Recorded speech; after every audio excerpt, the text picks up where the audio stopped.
this is a little unusual, but I brought a friend of mine in who I've worked with for many years. He's a brilliant writer on the show, and he's helped us out. Matt, right over there. Hi. And I'm not usually here. No. Okay. And Matt and I don't get along, but I invited him in. That's why we're Matt O'Brien. Not that I would know. Yeah, no, it's all right. But it'll come out. Don't worry. But Matt, we've known each other for how long? Since 2009? 07. Okay, it feels like 09, but anyway. Yeah. We've known each other since 2007. Every day he comes in, he wants to talk to me about Metallica. Every single day. And he plays me, he tells me what you're up to, and I appreciate it because I'm a fan as well. But I thought... I feel like I should apologize. It's been great. It's been great to not break common ground with Conan for almost 20 years. No. It's been... But man, you were in New York... And you found out that Lars was going to be here today, and you flew here. I couldn't miss it. Well, I couldn't miss it. All kidding aside, thank you very much. Thanks That's for great. being here. Thanks for really coming excited out. to be here. How many shows have you been to? 62. Yeah. Oh, wow. Pretty What was your first one? Atlanta, 93. Okay. So that'd be, I think it was the live shit tour. Do you remember him? Lakewood? Yeah. Lakewood, Lakewood Amphitheater. yeah. Lakewood Amphitheater. Wait a minute. How did you? memory. Wait a minute. Wow. Wait a minute. How did you know that? Lakewood Amphitheater. Yeah. If we go around a room and you say Atlanta or you say Louisville and you say whatever, Dallas, Houston, I can pretty quickly identify the venue, remember the shows, and that's crazy. and remember the tours and stuff. Yeah, I don't know my children's names. Let me try one on we you. can help you with that. Antarctica. Yeah. Antarctica was December 13. Yeah. Wow. Yeah. Wow. Yeah, it's this weird. People are very generous. They call it encyclopedia-like. I often play along on that tangent.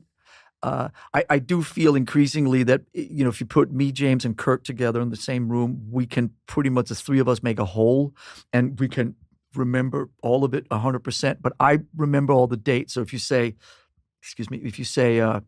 blah, blah, blah. Where were you in, February 08? I can go, we were right there. We played there. We played this venue. And but Atlanta, has always been great. And Lakewood and the Omni. And the Omni, which is not there anymore. Right. But what's amazing about the fact that you remember every city had an amphitheater that looked kind of the same.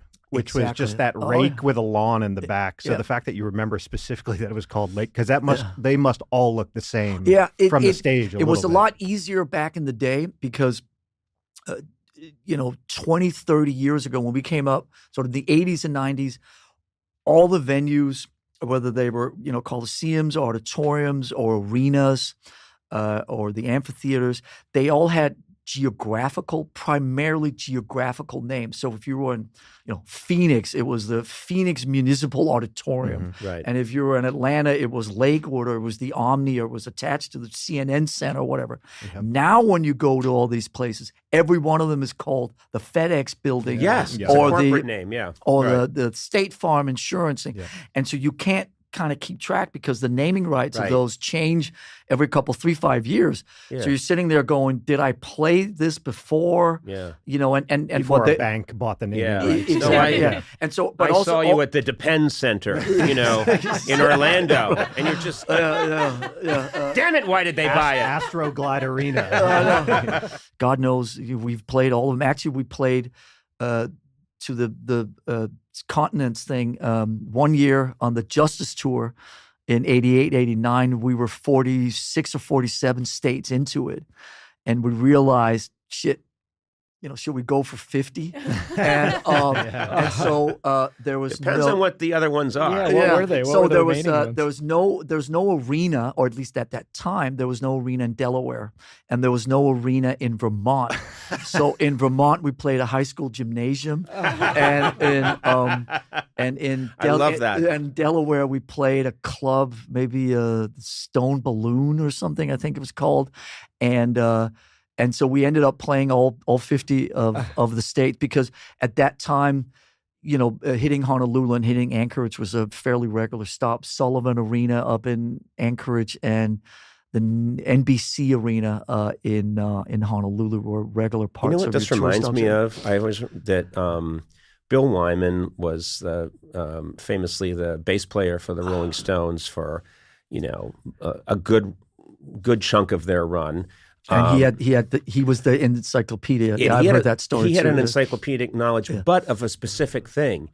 Everyone would think like, "Oh my God, you were there! You were there for all these seminal moments, and you were in this amazing rock band, and you went through this incredible time." And apparently, when you read through his diaries, it's all, "We played this venue. Here's how much we got paid. Here's how much." I put in this much for the cab I took home, and then I charged this much for the dry cleaning. Then we pay. And you're like, I've heard that story too. Yeah, and it's over in like hundreds and hundreds and hundreds of pages, and you think, how about, was there a moment where Jagger irritated you? Or should you not have been an accountant? Or even better, was there a moment where you guys really connected as a rock and roll band to an audience? Well, what does that have to do with how much money I got paid and how much money the cab cost? No, but his accountant was thrilled with him. Conan here, and I'm just going to say this is a special segment. Yes. It is, because we are joined by my wife, Liza Powell O'Brien, and everyone far prefers Liza to me. Yep. That is pretty much true, right? Oh, so true. Everyone says to me when they meet Liza, she's fantastic. Yeah. And the emphasis is on that she is the one who is fantastic. Yes. And I'm tired of it. So we're going to... What are you going to do? Oh, I'm going to cut this one down to size. You brought her on the podcast to do this? Yeah. How are you, betrothed? I feel like if I was around everyone as much as you're around them, the balance would shift back. No. Nope. Okay. Absolutely not. No, right, I don't then. think. You can I can to say our that with kids. confidence. I don't know you, but I know him. Like, all right, well. You know Liza a bit, but I don't you? chose him. So what does that tell you? That's true. That's true. Of all the men in the true. world, you chose this one. They were all at my disposal. They were all at your disposal. Every one of them. Matt Damon, they were all lined up. Matt Damon. I don't know. It's just... And I'm thinking of him, of course, from Team America. I'm Matt Damon. Anyway, let's pull this thing together, because Liza likes to spend as little time with me as possible. And so the fact that she's here means there's a reason. And I am very proud of the fact there are many things you do that I'm very proud of, but your tolerance for me is a great source of pride. But you have made this podcast that I think is stunningly good. I love it. And I'm not just saying that. Many people really like this podcast. It's called Significant Others. And we thought this was a good time to talk about it because it's Valentine's Day. You know, you're so in love with me. I do appreciate being recognized for that. It's your greatest achievement, is your love for me. It's true. It confuses everyone. No, and your podcast, though I wouldn't describe it as a romantic podcast, but it is about couples dynamics, significant others, how they, sometimes it's a husband and wife. These are famous couples. Sometimes it could be a father, daughter. There's a power dynamic and how that all works. Sometimes positively, sometimes negatively, often positively and negatively. Is that a fair description? Yeah, it is. I think you're right that romance is not at all part of, sometimes there are romantic stories, but mostly they're stories of sort of complicated partnerships. Yep. Which spoke to me. I don't know why. Well, it's so funny because I often contrast your podcast with mine. Ours is seat of the pants, absolute nonsense. Liza works. I'm always seeing her pretty much in her study, in her small study, that is often also occupied by several cats that hate me, by the way. But you're always in there reading like 60 books, studying, crafting these episodes. You get very cool people to do the voices. You also use a bunch of the people here at Team Coco. I do. And you really make these things beautifully. And then I'm also a little put off that you have a fantastic podcast voice that is far superior to mine. Yeah. I don't know why I'm the one who's doing the podcast first, because your voice is so terrific. Well, that's nice. Thank you. You know, you've influenced me because season 1, I love. Season 2's premiering. I haven't heard a bunch of these yet, and I know that you've been working on them. But for example, Jenny and Karl Marx, Karl Marx's wife, and what their relationship was like. And because you were doing all this research, when you were done with one of the books, I read it. I had never read a book about Karl Marx and his relationship with his wife, Jenny. But that's a husband and wife team where you can really see how, as a couple, they worked with each other. Then there are other teams like Billy Strayhorn and Duke Ellington. Tell us about that. Billy Strayhorn, Duke Ellington was, I think, has been referred to as the first great American composer. He was just unbelievably talented, and forget the fact that he was, violently discriminated against his entire life, but even outside of that, his accomplishments are spectacular. So he kind of had this empire almost of music, and he had all of these different versions of his band, and he was touring all the time and kind of stretching himself really thin. And he met this kid named Billy Strayhorn, who was 21, who had wanted to, I don't want to give the whole story away, but he had wanted to be a concert pianist, and he was a prodigy. He was incredibly gifted, used to play the piano in the he and his family lived in a boarding house, and the prostitutes who lived next door had a piano, and he would go play on that, and earned enough money when he was quite young to buy himself piano lessons. Anyway, so he got into this conservatory in Philadelphia, and his dream was to be a concert pianist, and he was basically told you can't because you're black.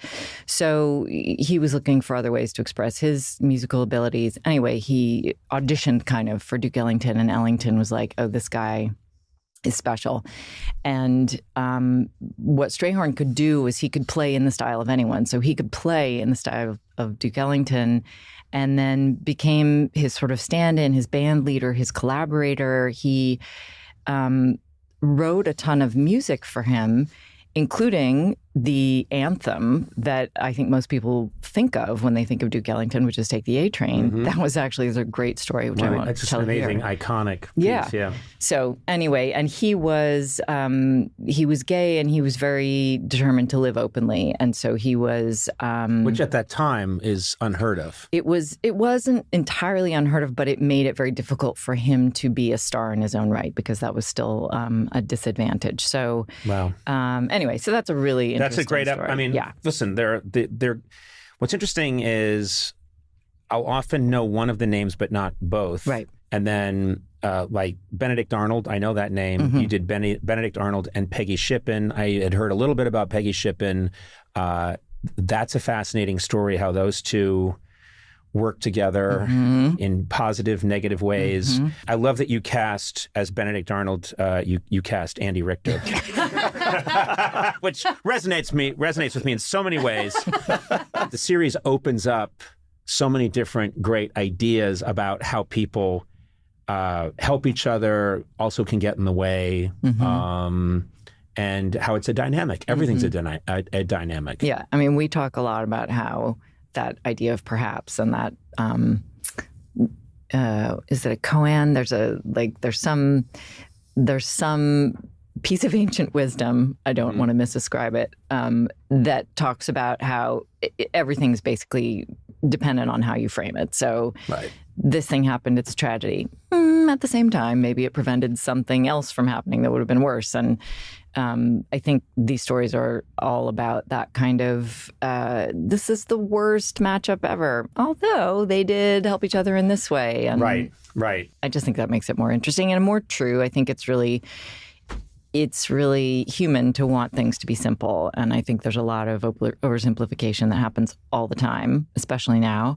And this kind of doesn't allow for that. These stories allow for a complicated narrative, but you listen to them and they're great stories. And I come away and I always want to know more about, I mean, the Nietzsche one blew me. That's such a great one. Elizabeth Forster Nietzsche and Friedrich Nietzsche. And she was really, a lot of this I owe to the books that I do read that, there's usually some take by the author that's really helpful. And the one that I really appreciated with that was that, his big thing was all about this will to power, that like you're supposed to will yourself into the best version of yourself that you can be.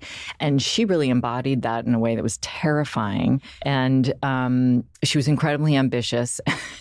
And he's been misunderstood a lot, I think. And I'm not claiming to be the one who understands him best at all. But he was anti-nationalist. He didn't believe in statehood. He had lived through war and thought it was abhorrent. And his sister marries an anti-Semite who's trying to found a pure racist colony in Paraguay. He thinks that's disgusting. He stops speaking to them.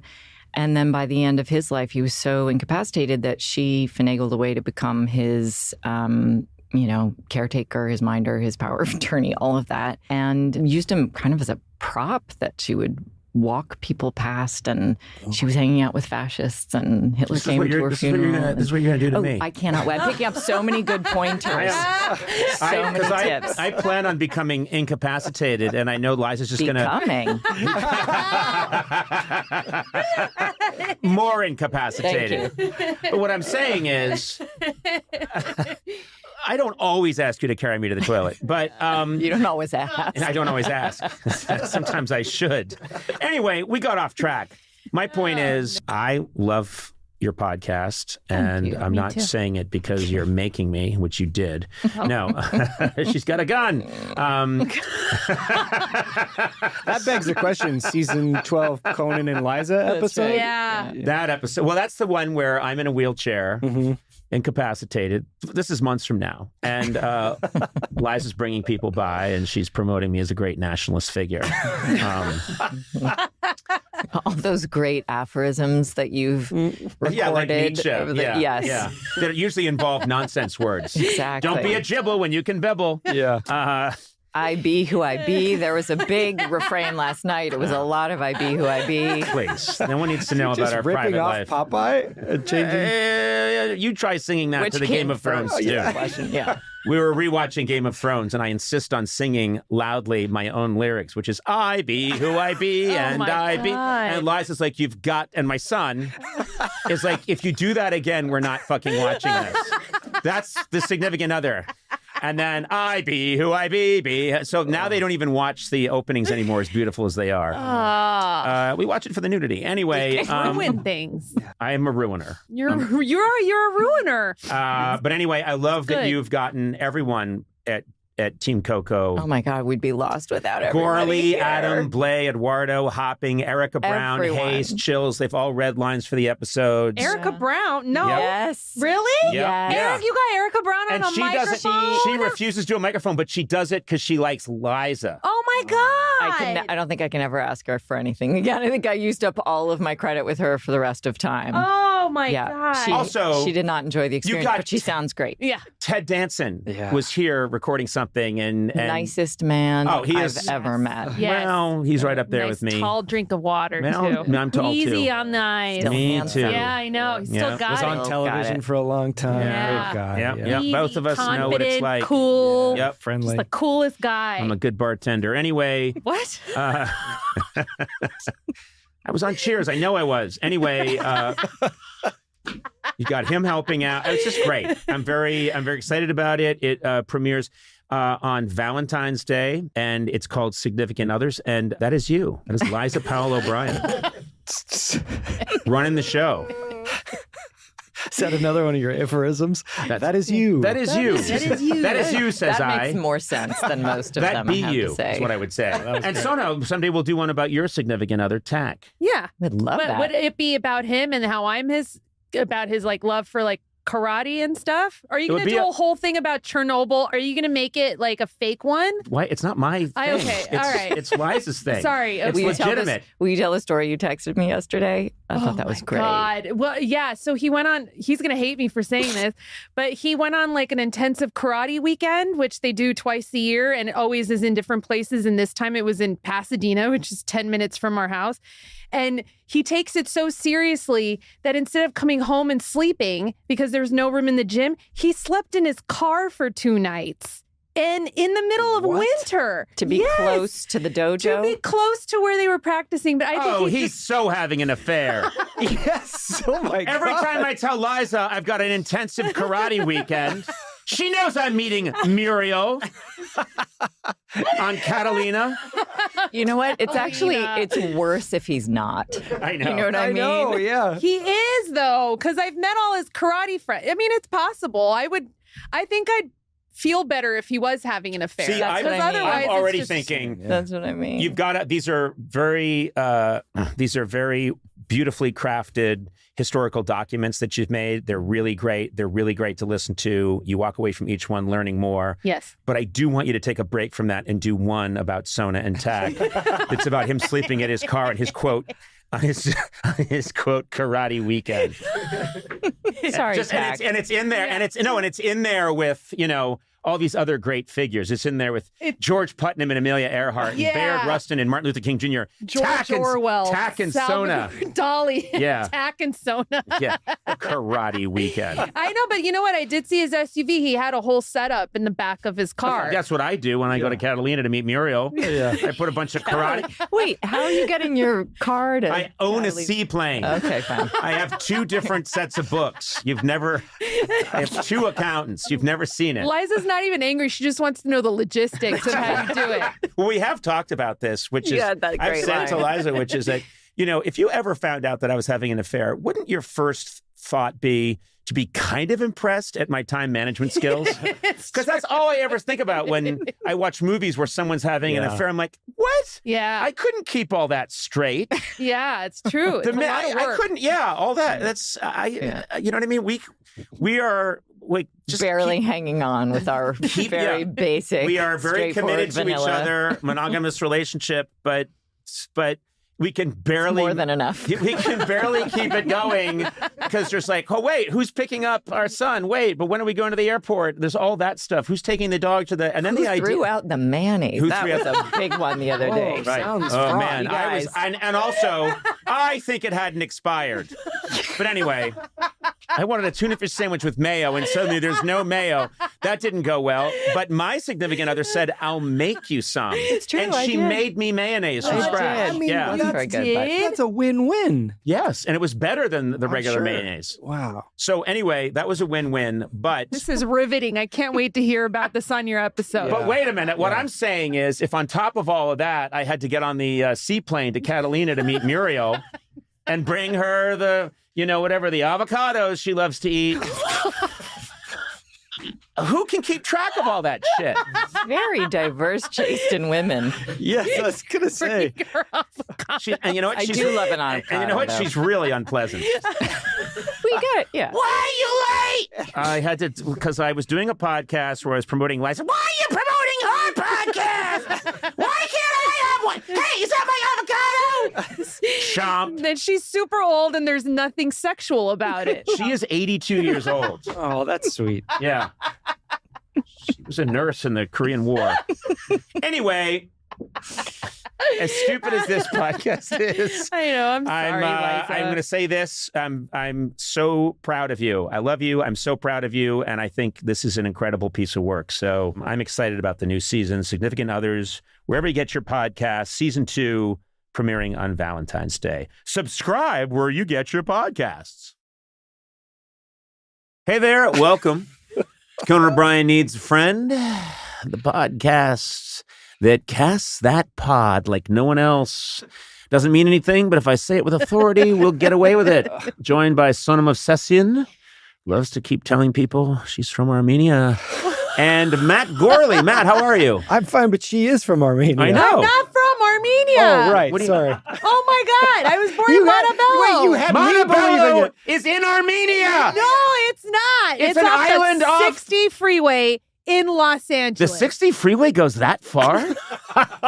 It crosses the Oh my oceans? God, you had me believing it. Oh, no, I mean, whatever. Okay, change your story, whatever you want to do. Okay. Um, I'm changing it. have you guys watching, it's very popular these days, this Chimp Crazy documentary? Took it down. I took actually it down. have it. Okay, it's this documentary that's Heard on of Netflix, and it's by the same filmmaker that did Tiger King, and now it's about basically it's about women that become enthralled with chimps and form these really strong relationships with them and coexist with them, and in some cases love them even more than their own children. And it's They just- say as much. what's that? They say it. as much. They say Yeah, it. it's crazy. Is They it say- like sexual? No, Oh. don't take us down that road. No. I mean, there's a point where you kind of go, is it? No. It's listen, that's probably where your mind goes anytime you see a person and an animal. But If I what can I will help it. say is that it's just about this incredible attachment they have to chimps. So I watched the whole series with my wife, Liza, and she went, "Oh, that's like me." And I said, "What?" Oh, it's true. And she said, "You're basically a chimpanzee." And I'm like, "What?" And then she sent to my kids, she sent like there's the picture of the woman and the chimp. And Incredible. There's the poster of the Yeah. woman and the chimp, and she sent it to the kids, and she went, "Look, it's me and your dad." Oh, my And God. the kids are like, "Yes!" Oh. And there's this total agreement that life with me is like life with a chimp, except the chimps show more self-control. Yeah. Although that explains why I do kind of fear my face and genitals being ripped off every time I'm with I you. have taken a Oh swipe. my God. I've tried to swing at your genitals several times, but no, it's funny. She said it, and I immediately thought, "Oh my God, she's not wrong." Yeah. I'm constantly skimpering and scampering around the house, true. making noise. I do throw feces occasionally Yeah. for fun and when I'm angry. Not mine. I have it shipped in. Oh. Yeah, you can have it. They are going to do a documentary on you at some point. Well, they did. Like as in like Oh, at home, not on like, tour, You yeah. know what I mean? Like What went wrong kind of thing? Yes, Like sort a- of like that. Ex- Or yeah. it's going to be a snapped Yeah. maybe. Yeah, one I of don't those know. things where Yeah. but you'll see lots of footage of me going around the house. And Liza going, "Come on, let's go, get your diaper on. Yeah. We got to go." That's the lens through which my wife viewed Chimp Crazy. Perfect. She saw it as the depiction of our marriage. It's perfect. Well, there you go. Oh, wow. Oh, what's this? Are you giving me like I an... got to do this. I'm going to talk about this. I thought I just said, having a conversation. And Matt Gourley his face just suddenly died. Well, because you put a big. Did he not? on. Did he No, no. not lull? No. Did it not It lull? did. No, hold on. Kinda lull. No, it lulled for a second, but I saw your face go. All animation left your face. It went blank, and you went, "Do this." And you handed me the introduction to Al Pacino, Oh my God. which I'm thrilled to do. I'm glad he's here, but it was just chilling. You were like, "Yeah." If you look up the video of this, all animation left, and you stared at me and you went, "Do this," and handed me a paper. No joy. Really? And no even attempt to go, "Okay, well, moving on." No, you could have done that, but you I didn't. think because I thought we were cut. No. And We were then having. people can see behind the scenes that I just No, turned guess- into a bowl of sadness.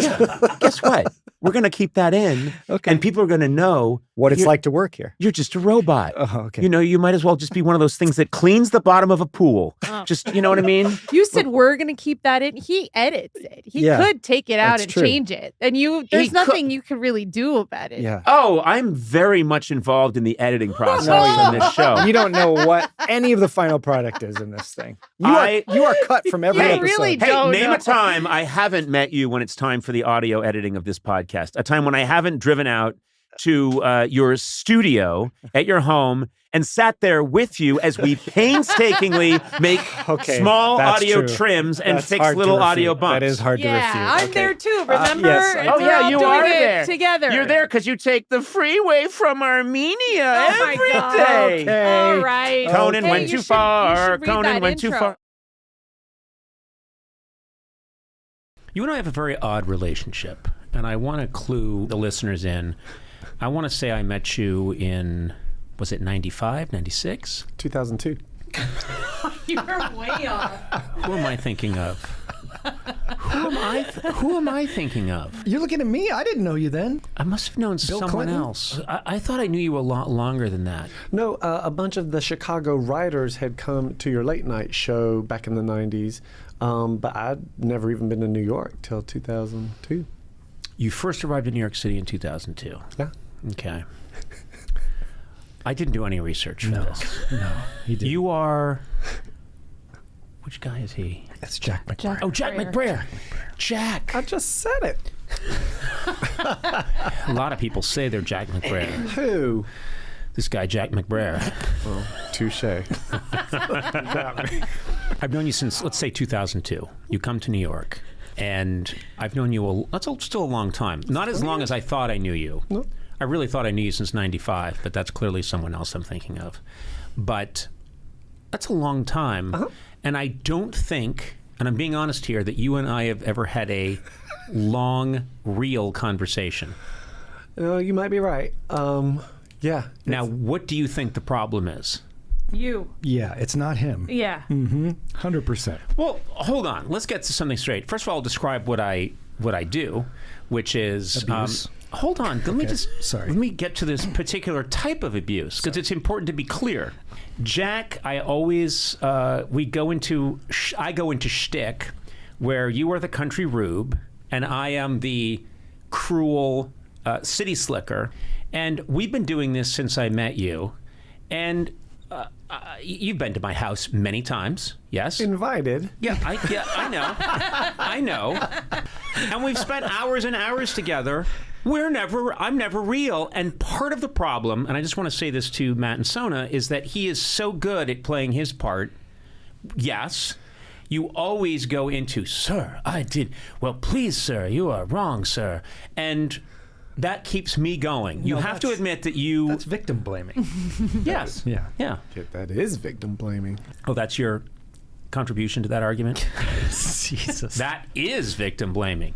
I don't know what law school you went to. Repeat with emphasis law. I have to tell you. Excuse me? No, they said, ugh. Thank you. And I agree. He repeated with emphasis. There you go. So we've known each other a long time, and this is the kind of stuff that we do. It's fun. And I ran into mutual friend, Mr. John Hamm, just the other day. And what did we talk about? You. Me. Yes, about the time you came backstage at one of my shows. Yes. And I had a guitar strapped on, and I was doing my, well, it's Jack McBrayer shtick. And you were saying, sir, please, sir, no, sir. And then I started to play Dueling Banjos theme, ding-ding-ding-ding-ding-ding on the guitar, and you started to clog dance against your will. John Hamm was chuckling about that memory. And I remember that because it showed up in a documentary, a critic acting as for the New York Times saying, this is terrible, Conan. His cruel side came out, and he forced Jack to dance by playing as if you have no control over what you do when someone plays Dueling Banjos. But that has been our dynamic, yes? I don't know. I did feel bullied then. Oh, here it is. But listen, I don't. Nice. I am here to have I'm here to try and have a real conversation with you. Get to the real Jack McBrayer, not any of our old shenanigans where I role play. So let's go through. I do have research on the real you. That's true. I do. You were born in Corn Cob, Georgia. Okay. Jesus. Thank you for having me. This was a lot of fun. Your father is a tractor. My father's a tractor. Yeah. Like an Your inanimate mother is tractor. a corn silo. None of this. When you first came to the big city, it was on that bus. That bus? And you had a cardboard suitcase. When you disembarked in New York, did you or did you not step off the bus and go, "Garsh, they sure made these buildings real tall"? Where did you research this? You called an elevator a moving room for 6 years. Wow. Wow. And I did They changed all the furniture around between the time I got on and I got off. It's completely different. Sir. Is this true? None of this is true. There. Cardboard suitcase? That's a box. I think I have the facts on my side. I don't You know. refused to go on 30 Rock for a while because you were afraid those cameras would capture your spirit. Nah. True or false? Way false. Extremely false. You said to Tina Fey, and this is a quote, I'm going to want my spirit back. No. No. No. The opposite. No. No. No. The car that you drove here in is made of husks that were woven together. True or false? Very false. There's not a corn cob car. Hey, I'm just going to make a sort of symbolic button, and if anytime you press that, you can tag out, and I'll just go to town. Someone here. Oh, yeah. Oh, yeah. Oh, I'm real scared. Yeah. If at any, I'm just going to get brutal, so that's just Yeah. there if you need it, okay? if at any point the baby lamb gets scared of the tiger, he's going to tap out, and the wounded black-capped chickadee is going to leave its nest and come after me. Unbelievable. Hello, Conan O'Brien here. Welcome to Conan O'Brien Needs a Friend. And I feel like I have two friends with me right now, Sona movsesian, and I believe it's Matt Gourley. Oh. And I think we're pals. We have a good flow. People like the way that we work together. That's weird that, people like our kind of relationship, even though I don't think we do. You know? I don't think that's important. Yeah. The chef doesn't have to love what he's making. I see. You know? And He doesn't? he probably shouldn't Yeah. he? Yeah, why would he make something he doesn't like? That doesn't make sense. What a terrible chef. Yeah, what are we doing here? Here you go. Some more shit I make. What are you talking about? I think this is a lovely eclair. Oh, no. Shit. I hated it. Why do you hate it so much? Since childhood, struck by lightning, everything tastes like shit to me. Why did you become a chef? I heard I like the hat. It's fun to wear it. It's called a toque. All right.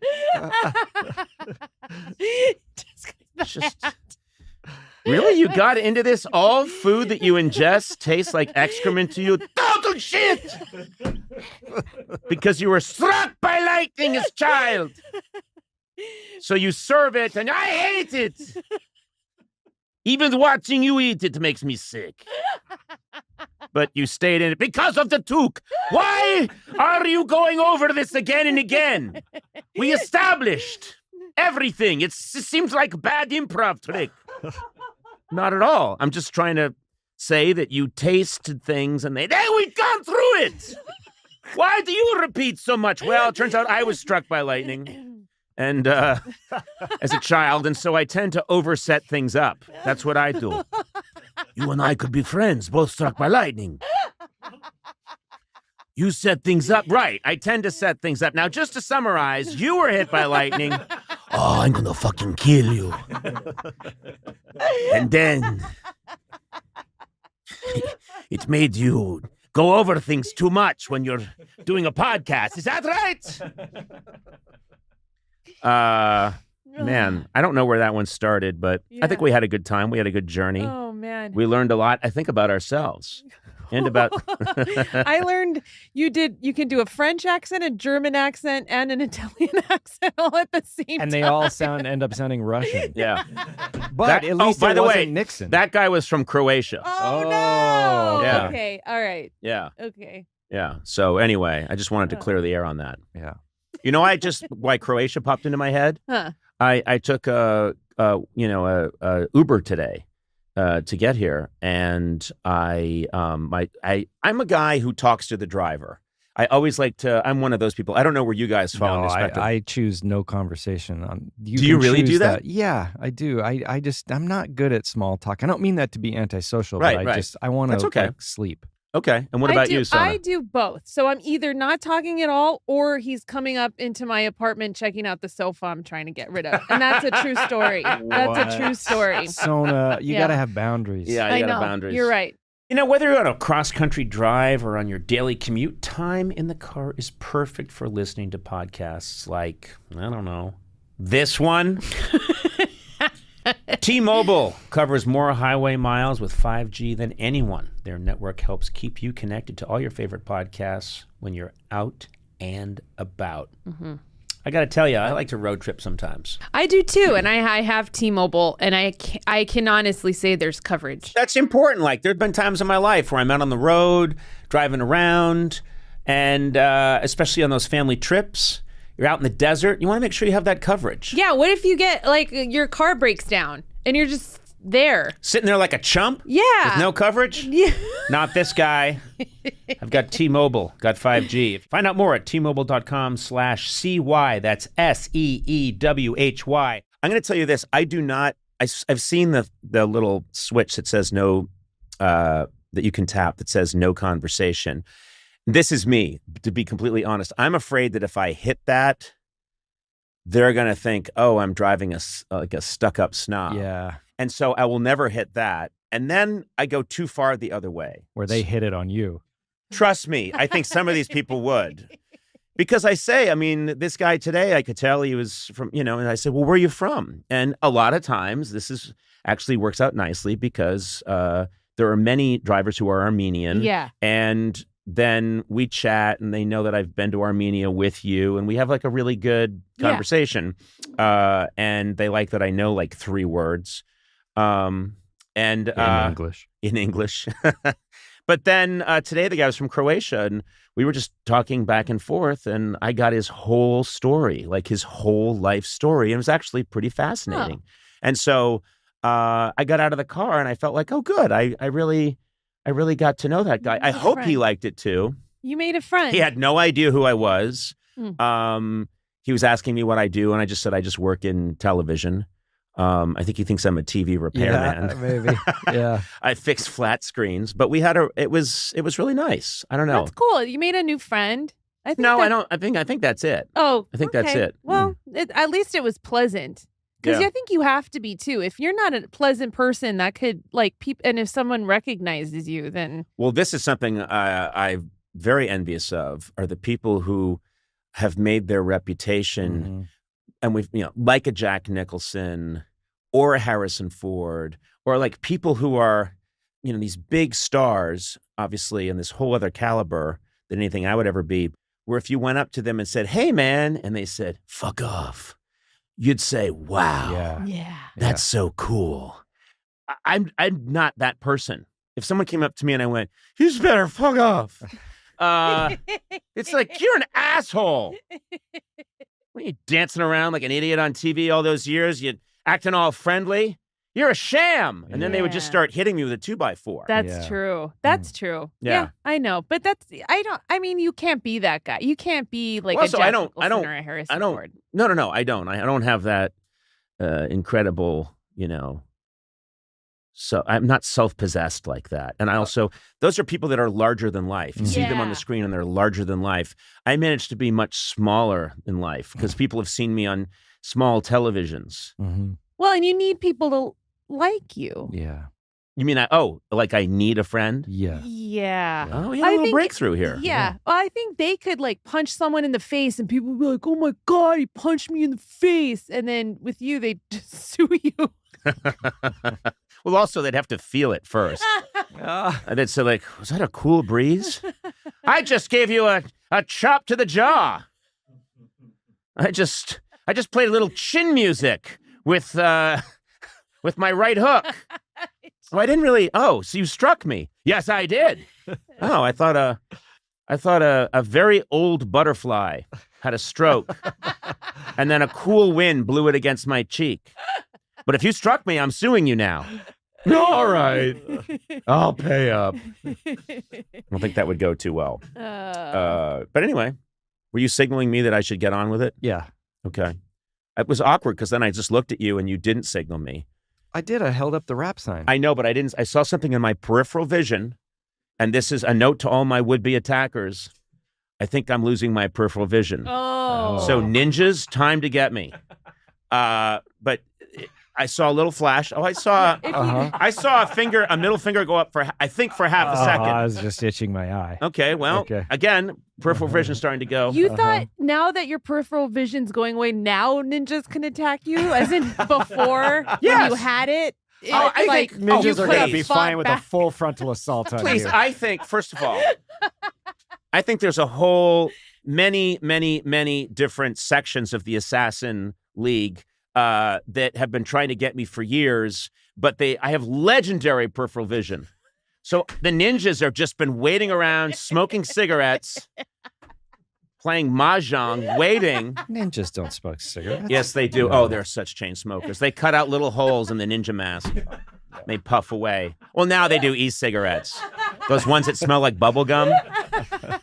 You're like, do I smell bubble gum? Oh, look, ninjas waiting for Conan to lose his peripheral vision and reading Us magazine. They broke up. They sure did. Oh, they seem like such a good couple. Hey, I just heard that from an eye doctor that Conan's losing his peripheral vision. Everyone, get your throwing stars. It's time. Because Matt Gourley isn't here, David Hopping is filling in. Hello, David. Hi. Now, David, fair to say you are pretty much my full-time assistant now that Sona has twins. Why are you saying no? I mean, he is. Well, yeah. It just feels like a dig is coming at me. There's no dig. Okay. Yeah. All right. Yeah. Yes. Pretty much does everything for me. And I taught him everything. Oh, no. Me everything. You text me sometimes when the car is in front of my house to take me to the airport. We never did switch that over. We never switched that over. My phone number is still associated with. So I won't hear from you for a long time. And then suddenly I get a text, your car is waiting for you to take you to the airport. Yeah. And the phone number so you can get in touch with whoever is driving you. Yes. That's called assisting. Yes. And right. that is what I'm doing. Okay. Well, listen, thank you for that. Of the, 200 things I need in my life, that is one, and yes, thank you. You're welcome. Now, but when it comes to getting my creams, my balms, my ointments. Actually, Sona's number is still on a lot of things. I am. Sona follows along anytime I do something. I do. Various potions and powders that keep me looking pretty. Yeah. Help my body stay healthy. My number is still associated with a lot of those. So then I'll text David. Do you ever get a call and you're like, Conan's on that? Yes. Like because, as I start to fall apart. Oh, It's rough. Well, I'm sorry, but there's so many filters various on. orthopedic structures are applied to my body. Anyway, your orthopedic structures? Braces. And, neither of our numbers are on for that one. Well, I think Adam gets those. I don't know why. Anyway, I want to talk to you, David, because as you know, I don't really go on social media much. Right. I'm pretty ignorant of what's going on out there. I know TikTok's a big thing. It is. I don't really go on TikTok. And I'm just curious, do I have any presence on TikTok? Am I someone who's on TikTok? Because I don't put things on TikTok. How does it work? Well, first of all, you technically are on TikTok because there's the @TeamCoco account. Okay, so that's something I'm and this is, by the way, I feel, not that we ever get political here, but it's when they quiz Trump about his businesses and he goes like, I had no idea. I actually have no idea. Yeah. I have no idea that we have an amazing social team here. Incredible. Blay, Ruthie, Sam. I mean, just they're killing it. Yeah, you they guys are. kill it. And they do an incredible job making me look cool. I don't know about these things, but they put stuff on TikTok. I mean, there's a good chance that you right now talking about not knowing you're on TikTok is on TikTok right now. Okay. Okay. Yeah, you never know. Thank you, Chinese government. I hope I please my overlords. You don't like to get political or anything. No, I wish to please. Shout out to the Chinese government. Well, I'm sorry. Yeah. I know it's what. Yeah. So back to your presence. Am I on TikTok? You are. Okay. And what kind of ways would I be on TikTok? Would they just be showing clips of things? I just want to know. Yeah, clips from the podcast, clips from the TBS show. Mm-hmm. But then you also have like fans on there. Oh. Let me pull up. Okay. Give me 1 second. You should do those dances. Which dances? You should do one of those like synchronized dances that they do for TikTok. Right. You know how old I am, right? I do. Yeah. Yes. Yeah. I just think it's cool. Nope, you don't. You just want to see me make a complete ass of myself. He has a dance other people have emulated, the string dance. Oh. That's a very famous dance that you... I was doing those 30 years ago. Right. You were TikToking before TikTok even happened. Exactly. Maybe I invented TikTok and maybe I invented China. Maybe I went too far. There's probably a statue of me in Beijing. Conan, the first TikToker. All right, what are you doing now? I take your time with the phone, by the way. Thank you. Well, I for some reason I'm not on the Wi-Fi, so now I'm anyway. Okay. Anyway, so there's this trend where people are saying who's a male celebrity that they would feel safe alone in a room with, and a lot of people are for some reason saying you. Wait a minute, I don't know how to feel about that. Because that just means they see me as what? Not a threat. Not a threat. Yes. Well, I want to be thought of as what? Well, not as a threat in a bad way, but just like, I don't know, I might lose control if I was in a room with Conan O'Brien. Oh, like they might lose control around you, but that you would not lose control. Oh no, I would not lose control. Yeah. I'm very afraid of any sexual situation.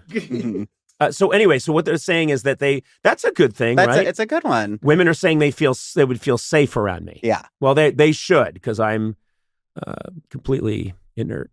No, I'm not. Come on. No, I'm just kidding around. Watch your ladies, guys. Yeah, You're going to be in a room with your lady and their pants are going to fall off. Is that what you want? No, I just think it would be nice. Sometimes it's like that old thing where, a bunch of women in a room and they go, "Oh, Conan, you're just one of the girls. You can gab with us." That feels terrible. You want to be like... And then you look down and you're wearing a bikini. Why? Well, because you put it on because it made you feel like your true self. Wait, what's happening? You want to be like the Beatles on Ed Sullivan. You want the girls to be like, yeah. No. I have realistic expectations, or should I say, sexpectations. This is why. This is why. Oh, it just came in. No one feels safe anymore. Just change. Well, ladies, I'm glad you feel safe around me because I don't know. I don't know that that's Okay. But like if Brad Pitt got on the elevator, it would be a charged environment, right? Yeah. Or Austin Butler, the environment would change. What they're saying is if I got on an elevator and Conan O'Brien was on it, there'd be no change in the atmosphere. Who said elevator? They just said a room. Yeah. You just put yourself on the elevator. You're creating scenarios in your mind. Yeah, I think that's a common one. You're on an elevator.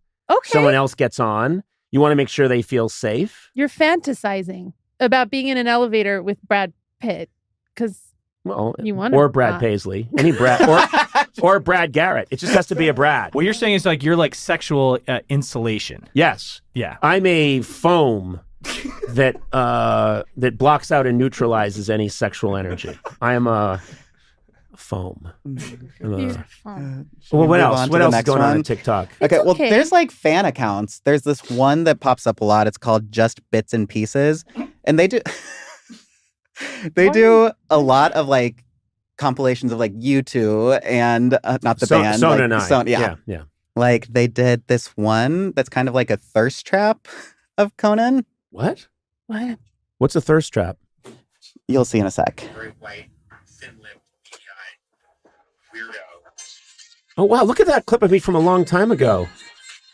This is like they're looking at you in a sexual way. Yeah, there you go. Even I'm aroused. Oh, check you out. I have a beard and I'm drinking wine. Hey, at Bits and Pieces. God. Hey, Bits and Pieces, you got the right idea about Conan O'Brien. That's the guy. I want that guy out there. And from Bits and Pieces on TikTok. Where do you think he got she got those clips from? They're out there. Yeah. I know, but they're online. You just have that to could look change for my 'em. profile a little bit from being sexual insulating foam to a guy who's a real man's man. I feel like you need to come up with like some kind of TikTok trend for people to do. That's probably a good idea. Do you have any ideas? Because this is not something I'd be good at. Sona, do you have a good idea for a TikTok trend? I mean, aren't the trends a lot like dances and or like sound bites?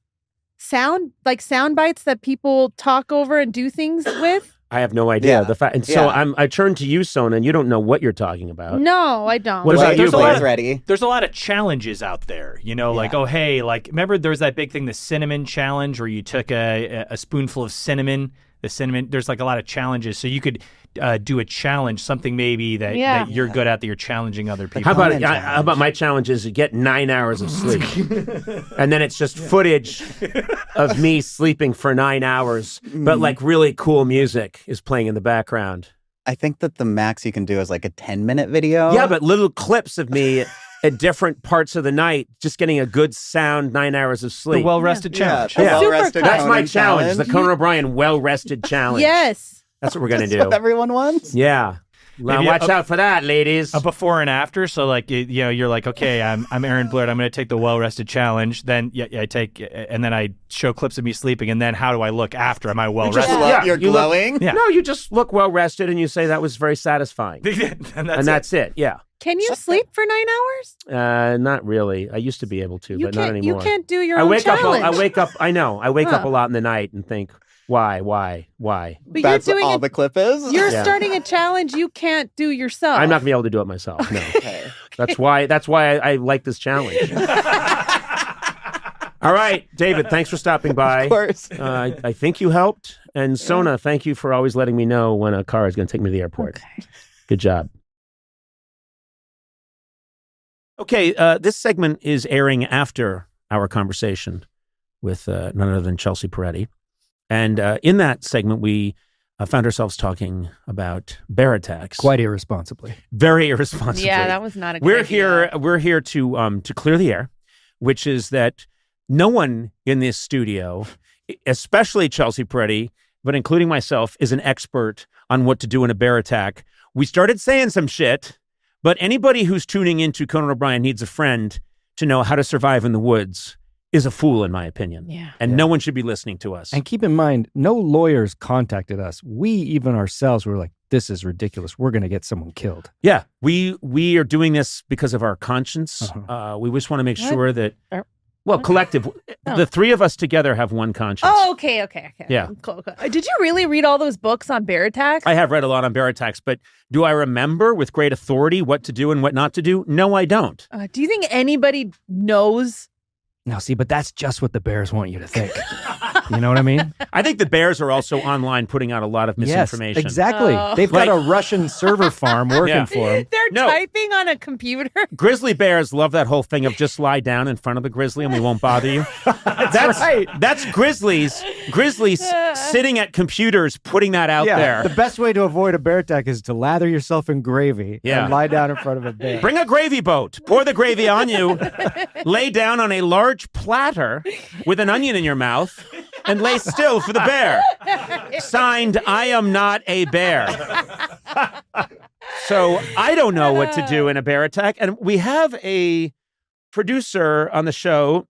She's a researcher. Jen Samples does an amazing job. And she claims to know, but she texted in when we were talking to Chelsea Peretti, and she said, if you see a black bear attack, which sounded crazy to me because it sounded like the black bear could be 6 miles away on a far ridge, smelling a dandelion, and your job is to race over there and start punching it. Jen Samples does, she goes hiking and like every weekend, she's always doing outdoor stuff, always camping. And she texted me during the Chelsea Peretti thing saying, if you see a black bear attack, we can get her on the phone. Should we get her on the phone? Yeah, get her on the phone. All right. Yeah, let's call her up. So my question is... What if it's a bear on the other line? Yeah. Big bear. No, he's saying like, Jen's not here right now. She should buy a bear's a present. All right, we got her on the phone here. You want to take the phone and you can hold it. Okay, why don't you hold it? I'm holding it. Yeah. Jen, can you hear us? Yeah. Okay. Yeah. Jen, you're not being patched through in any kind of sophisticated way that I would expect from Eduardo, who is a mastermind. Instead, Blay just is calling you on a cell phone, and Sona's holding it. Holding it. I just said Sona's holding it. I know, but I'm saying, of all people in here, I'm the one who's holding it, which is a really bad idea. Oh, yeah, because you drop stuff. Okay. You dropped your twins many times. Anyway, so, Jen, we want to clear the air because Chelsea Peretti was talking about what to do during a bear attack. We got the sense that she didn't know what she was talking about. She induced me to talk about it. I started saying shit, but I'm not sure I'm right. And then you text in and say, when you see a black bear, attack, which sounds crazy to me. You don't attack a bear that's minding its own business. Okay. Well, what you do, it's not necessarily, I'm not saying like go after a bear. Well, that's what it sounded like. Yes, but like you want to like make yourself big and like bang pots and pans and like, kind of just like make yourself taller than the bear. That's what my wife did when I met her. When I met my wife and tried to talk to her in a bar, she started hitting pots and going, la, la, la! La, la, la, la, la! I had to reapproach many times over the years to get her. Anyway, well, so you're saying a black bear. Now, a grizzly, what do you do? Well, okay, so here's the rhyme, because we haven't even gotten into polar bears, and that's a whole other bear. Oh my God, what about koala bears? Well, yeah, I don't know. Those ones, But, okay, so the rhyme is as follows. It goes black attack, I stand by that. Brown lay down, so like play dead, because if you fight back, a grizzly brown bear is going to just kill you, and it's horrific. And then white, good night. So you're just screwed. Like if you run into a polar bear, you're dead already. I've always heard if it's polar, go solar. Meaning, honestly, try and just get, because it's responsible. They are bears that respect going green and being more responsible in your use of electricity. Well, you bring up a kind of interesting point, Jen. How much of this is contingent upon this rhyme? Did they reverse engineer this? Is there science to this? Where are you getting your facts? No, I'm telling you, because I listen to a lot of podcasts about bear attacks. Also, I am fascinated by bear attacks, and I've spent a lot of time like camping up in grizzly bear country up in Montana. So I do a lot of research, and I like to be prepared when I go out there. Obviously having bear spray is key up there too, but yeah, it's proven fact. I think that's like the go-to rhyme that like the National Park Service and everything goes by. Okay. So I say bear spray is good, and also wearing the cologne Jupe. They're just bottled the same formula. Tracy Morgan brought me. Was it Tracy? Yeah. Tracy Morgan brought me a bottle of Jupe, and man, I think that would work on a bear too. Eduardo, you have some confirmation here? Yes, I can kind of confirm what Jen's saying. I went to nps.gov, which is National Park Service, and they say if a black bear charges and attacks you, fight back with everything you have. Do not play dead. There you go. Okay. It says, and furthermore, it says direct punches and kicks at the bear's face, and use any weapons like rocks, branches, or bear spray to defend yourself. So that's for black bears. Okay. If a grizzly/brown bear charges and attacks you, play dead. Do not fight back. Cover your head and neck with your hands and arms. Lay flat on your stomach and spread your legs apart. Keep your pack on. It will help protect you during an attack. Stay still and don't make any noise. You're trying to convince the bear that you aren't a threat to it or its cubs. Do not get up right away because the bear may still be in the area. Wait several minutes until you are sure the bear is gone. You know what I did? I did some of this research, and I went camping not long ago, and I brought a casket with me. And and a suit. And when I saw a brown bear in the area, I put on the suit and got in the open casket. And you hired a bunch of people to come to your funeral. I hired 9 people to just look sad and be around me. And they were all killed. And pick it. They were killed because they were. I also brought food for them to eat because that's what would happen at a wake. So they were all picking at chicken salad. The bear attacked and killed them. But I was safe. And then the bear actually stopped and crossed himself. And then didn't he give a little speech?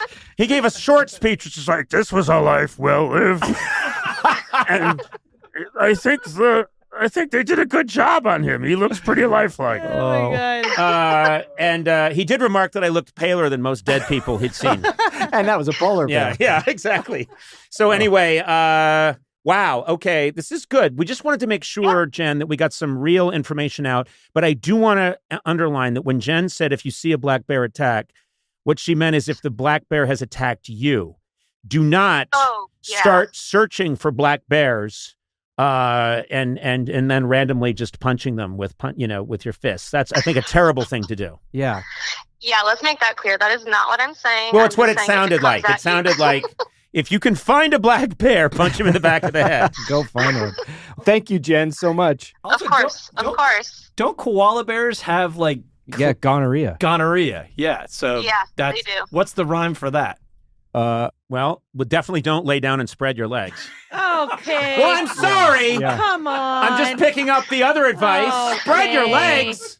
That's what you said about the brown bear. Spread your legs. That's just what the bear wants. If that bear's done any time in prison. Oh, Why did man. Anyway, okay, well, thank you very much, Jen, and I'm glad that we were happy to help. You know what? I think we were responsible here. I agree. Because sometimes people get confused. They're listening to a couple of comedic fools talking, and they might, misremember later on. I think the lesson here is listeners should come here for their nature facts from here on out. Yes. If it's polar, go solar. Hey there. Welcome to Conan O'Brien Needs a Friend. I'm a professional podcaster named Conan O'Brien. I've been doing this for a number of years, and I'm a real pro. Oh, boy. I'm the gold standard by which everybody is judged now. Sitting here with Sona. Sona, wouldn't you call me the gold standard? No, I wouldn't call you the gold standard. I think there's people who've done it longer than you. And much better. Yeah, much better. I Yeah. think you're good. Okay. I think you're fine. Okay. I think you're okay. I have a story about the phrase the gold standard that involves the great Johnny Carson. Oh. Yeah, I had the privilege of getting to meet him a couple of times and talk to him on the phone a few times. And I remembered once I was hosting some special in the history of NBC on late night, I think 50 years. And so I got the chance to, with my staff, we cut together these montages of every late night NBC hosts, cut together all of their best stuff. So Letterman, Jack Parr, everybody, Steve Allen. I got to reach out and contact them and send them their stuff. Letterman from his late night show, and of course Johnny Carson. And then I got a call. This is before email, I think. I thought I'd just get a message that Johnny Carson either approved or didn't. And then I get this call and they say Johnny Carson's on the line for you. And of course my soul left my. I mean, it was just he's the biggest star in the world all the time I was growing up, and informed everybody's idea of what a late night show was. So I saw the blinking light, and I was like, that blinking light is Johnny Carson. And then someone said, no, that's the light that tells you he's on the phone. That's not Johnny. But anyway, I picked up the phone, I hit the button, and there's his famous voice, and he more or less was telling me that he watched the montage, and he thought it was good. He thought we did a good job, and he really liked it. And in the special, I referred to him as the gold standard. I said, of course, Johnny Carson, the gold standard. And he said, my only, I don't really do a Carson impression, but he said something. He said, the only thing I'll take exception to is you referred to me as the gold standard, kind of a self-deprecating thing. That's the only thing I disagree with. You called me felt like a little much. You called me the gold standard. And I said, well, keep in mind, Johnny, that gold has been greatly devalued. And I got a little chuckle. I'm not going to say I got a huge laugh, but I got a little chuckle, and I was so happy. That's so cool. Yeah. What else do you guys talk about? He then started going on and on about what a huge fan he was of mine. No, he didn't. No, we actually had a really nice conversation. It wasn't that long. I don't like to over-represent things, but it was really special. I got to tell him that one of my favorite old Carson clips was he used to do this character, Art Fern. Oh, yeah. And Art Fern had this famous thing where he was like a fast-talking pitchman kind of, and he was telling you how to go someplace in L.A. to buy a certain product. And I was telling Johnny Carson this. I said, oh my God, every time my writers see this segment of Art Fern that we show with this line in it, we die laughing. And so I said, it's the one where you're Art Fern and you're saying, do this, get on the 101, then switch to the 134, then get on the 5 freeway. And then he says, take the Slauson cutoff. And he says, then get out of your car and cut off your Slauson. Yeah. And my writers... And he says, and it's the way, he kind of rides up on his toes a little bit, and he says, take the Slauson cutoff, get out of your car, cut off your Slauson. And he's got this big pointer he keeps hitting the board with. And my writers and I, we like to think that we're edgy, young, hot shots. We watch that clip, and every time he does that joke, we burst out laughing. It's timeless. When you brought up Art Fern, I almost said, cut off your Slauson. Cut off your Slauson. I'm glad I didn't. And I'm glad you didn't also. And I said, that joke is funny every time. It was kind of just a nice moment because he said, yeah, he said, it is. He said, and he kind of chuckled and he went, I don't know why. And then, the conversation was over pretty quickly, but it was just really nice to be able to tell him, how much he meant to all these young writers still. This is years and years after he retired. So that was nice. That's really nice. Yeah. I have that memory until I lose it. Slauson is penis. Yes. Oh, okay. In this case. Yes. It's a street. I wish, you know what? Oh, yes, I know the street. Okay. Yeah. Yes. I think Johnny would have loved it. Had you been on set, he would have loved it because he loved people like you. So I'm not even kidding. No, if he didn't. No. I'm serious. If you had been on set, he would have loved if he'd said, "Get out of your car, cut off your Slauson," and if you had said, "Wait a minute, is Slauson penis?" Now, of course, that would have shut down the network in 1974. But still, I wonder when he you were would have allowed thought to that say was really funny. penis. Yeah. It was when Saturday Night Live did that sketch at the nudist sketch, wasn't it? That was the first time you were allowed to. And I worked on that sketch. well, No, you why don't you talk didn't. about Yeah. it? You're a penis pioneer. Yeah, in that sense. Robert Smigel, he was the lead person on that sketch, but I worked on that sketch with him and wrote a song at the end, the penis song. Standards came in. I think it was actually the great Rick Ludwin, and they just said, "There's no way you can do this." And we were arguing that, like, it's part of the anatomy. You should be able to say penis. Of course, now it seems like the most tame thing in the world. I know. But you get weird when people say vagina. So you would don't be do like, that. oh, okay. Don't so do that. censor vagina. Yeah. Oh, God, please. No. Please. Well, we got to just shut that down. I had no idea you were the penis guy. Well, first of all, you should know that I know have you more as dickhead. quite a reputation. Of course, my nom de plume is dickhead. But also in some parts of Europe, I'm known as the penis man. Everyone calls me something different. Hello there. Welcome to Conan O'Brien Needs a Friend, and joined as always by my steadfast crew. That's CRUE with a little umlaut Like over Motley it. Crue? Exactly. Sona Movsesian. Hey, Sona. Hi, hey, hello. Oh, God. Can't even do that. I know. I was going to say, how you doing? And then I just was like, why are you asking questions? Just say hi. Matt Gourley, how are you? You're like someone in a bad old sketch who's nervous. I changed my course mid-sentence, Yes, so I yes. just had to stop. Well, you're always you, and that's the important thing. Yes. I do have something of importance to discuss Sorry, today. we don't have time. We got to get to our guest. All right, let's get into it. Our first guest today committed a series of robberies in the late 50s. Oh, no, that's someone else. I do have something important to talk about today, which is this show that I've been working on for a while that I'm proud of is coming out in a couple of days. Conan O'Brien Must Go, and is going to come out this Thursday, April 18th on Max.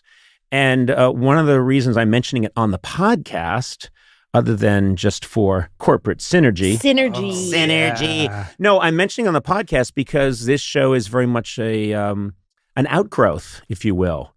That sounds a little gross. An outgrowth. It sounds medical. Like a carbuncle. It's a cyst. It's a goiter. Yeah. It's a dermoid. It needs to be. It's a skin tag. A boil. It needs to be lanced. This Max show is a pustulating boil that needs to be drained. I'm very happy with it because, as our listeners know, we do talk to a lot of celebrities and cool people in the business and authors and such, but we also talk to people around the world, people in the U.S. and all across the globe. And this idea formed to maybe go visit some of those people. And the idea sprung out from one or two guests saying, if you're ever in my strange out of the way country, stop by. And so I did, and I surprised people and get involved in their lives. And also it's an excuse to travel. And I've always loved doing travel remotes. And Max liked the idea, and we made them. And there are 4 of them, and they're very silly. You will not learn much about them. They're really funny. But I love them. And they start, so that what's nice is you guys are going to be on Max too, because we have these nice moments where we're in the studio you see us, and then suddenly I appear in that country. Mm-hmm. Yeah. And then, of course, you don't come along because that would be an added expense. Well, okay. You could have added something, I think, to the show. What was weird that not that we couldn't go along, but that you sequestered us in a Best Western for the period that you were there. The weirdest thing is that I brought you to the country, but made sure that you stayed in a Best Western in that country. Yeah. An airport hotel. Yeah, very hard to find a Best Western in Bergen, Norway, but I did it. But anyway, these shows are, I think they're a lot of fun if you like my brand of nonsense. And that's why I mention it here on this podcast, is that it's a nice offshoot of this silliness. So Conan O'Brien Must Go this Thursday, April 18th. All the episodes drop at once, which is, I guess, how they do it now in this business. That's how it is. I like that, though, because then we could just, binge. On April 18th, you could do 4 hours of Conan. Yeah. No, that's not medically advised. No, you'll get a carbuncle. People should do. I'm told more than 7 minutes of Conan in a shot is way too much. Sorry, isn't that also your birthday? Yeah, it is. Oh, It's a gift to yourself. Nice. No, and you know what? That's a complete coincidence because Max just assigned the date and it just came through corporate. Yeah, it's because I knew it would be sometime in April, and they just said it's April 18th. It has nothing to do with my birthday. So I'm guessing Jesus did that. Must have. You could have lied.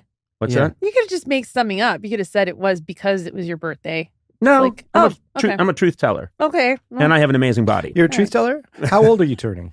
I'm 77. Okay. Jeez. All right, we have a mystery to solve that maybe only you can solve. Okay, let's hear it. Maybe I could do it. That's that can-do American spirit. Maybe I could do it. This is an article in Cracked. Colorado park rangers are desperate to know why they have a photo of Conan O'Brien in their office. So it's a signed photo that's hanging in these rangers' office. And I guess they've changed personnel and there's enough turnover that nobody knows what the story of it is. And in the article, they're basically asking, can you shed some light on this? Well, first of all, it's an insult. It's a huge insult. I knew you were going to say that. No, it's true. I knew it. If someone takes over an office and there's a signed photograph in there of, say, Jerry Seinfeld, no one says, who would want this? That's not what they're saying. Why would this be in here? They want to know the story. What is the story? What does the picture say? I'll show. Okay, here's the actual tweet. It's insulting. From the Colorado Park Rangers Northeast region. Hey, at Conan O'Brien. We realize you're a bit busy today. This was during your Oscars. But at some point, can you explain the sign pick at Roxborough State Park in Littleton, Colorado? No one knows the story, and we would really love to. You clearly left your mark on the park, though, and it says your autographed photo says, to the park rangers, best Conan O'Brien.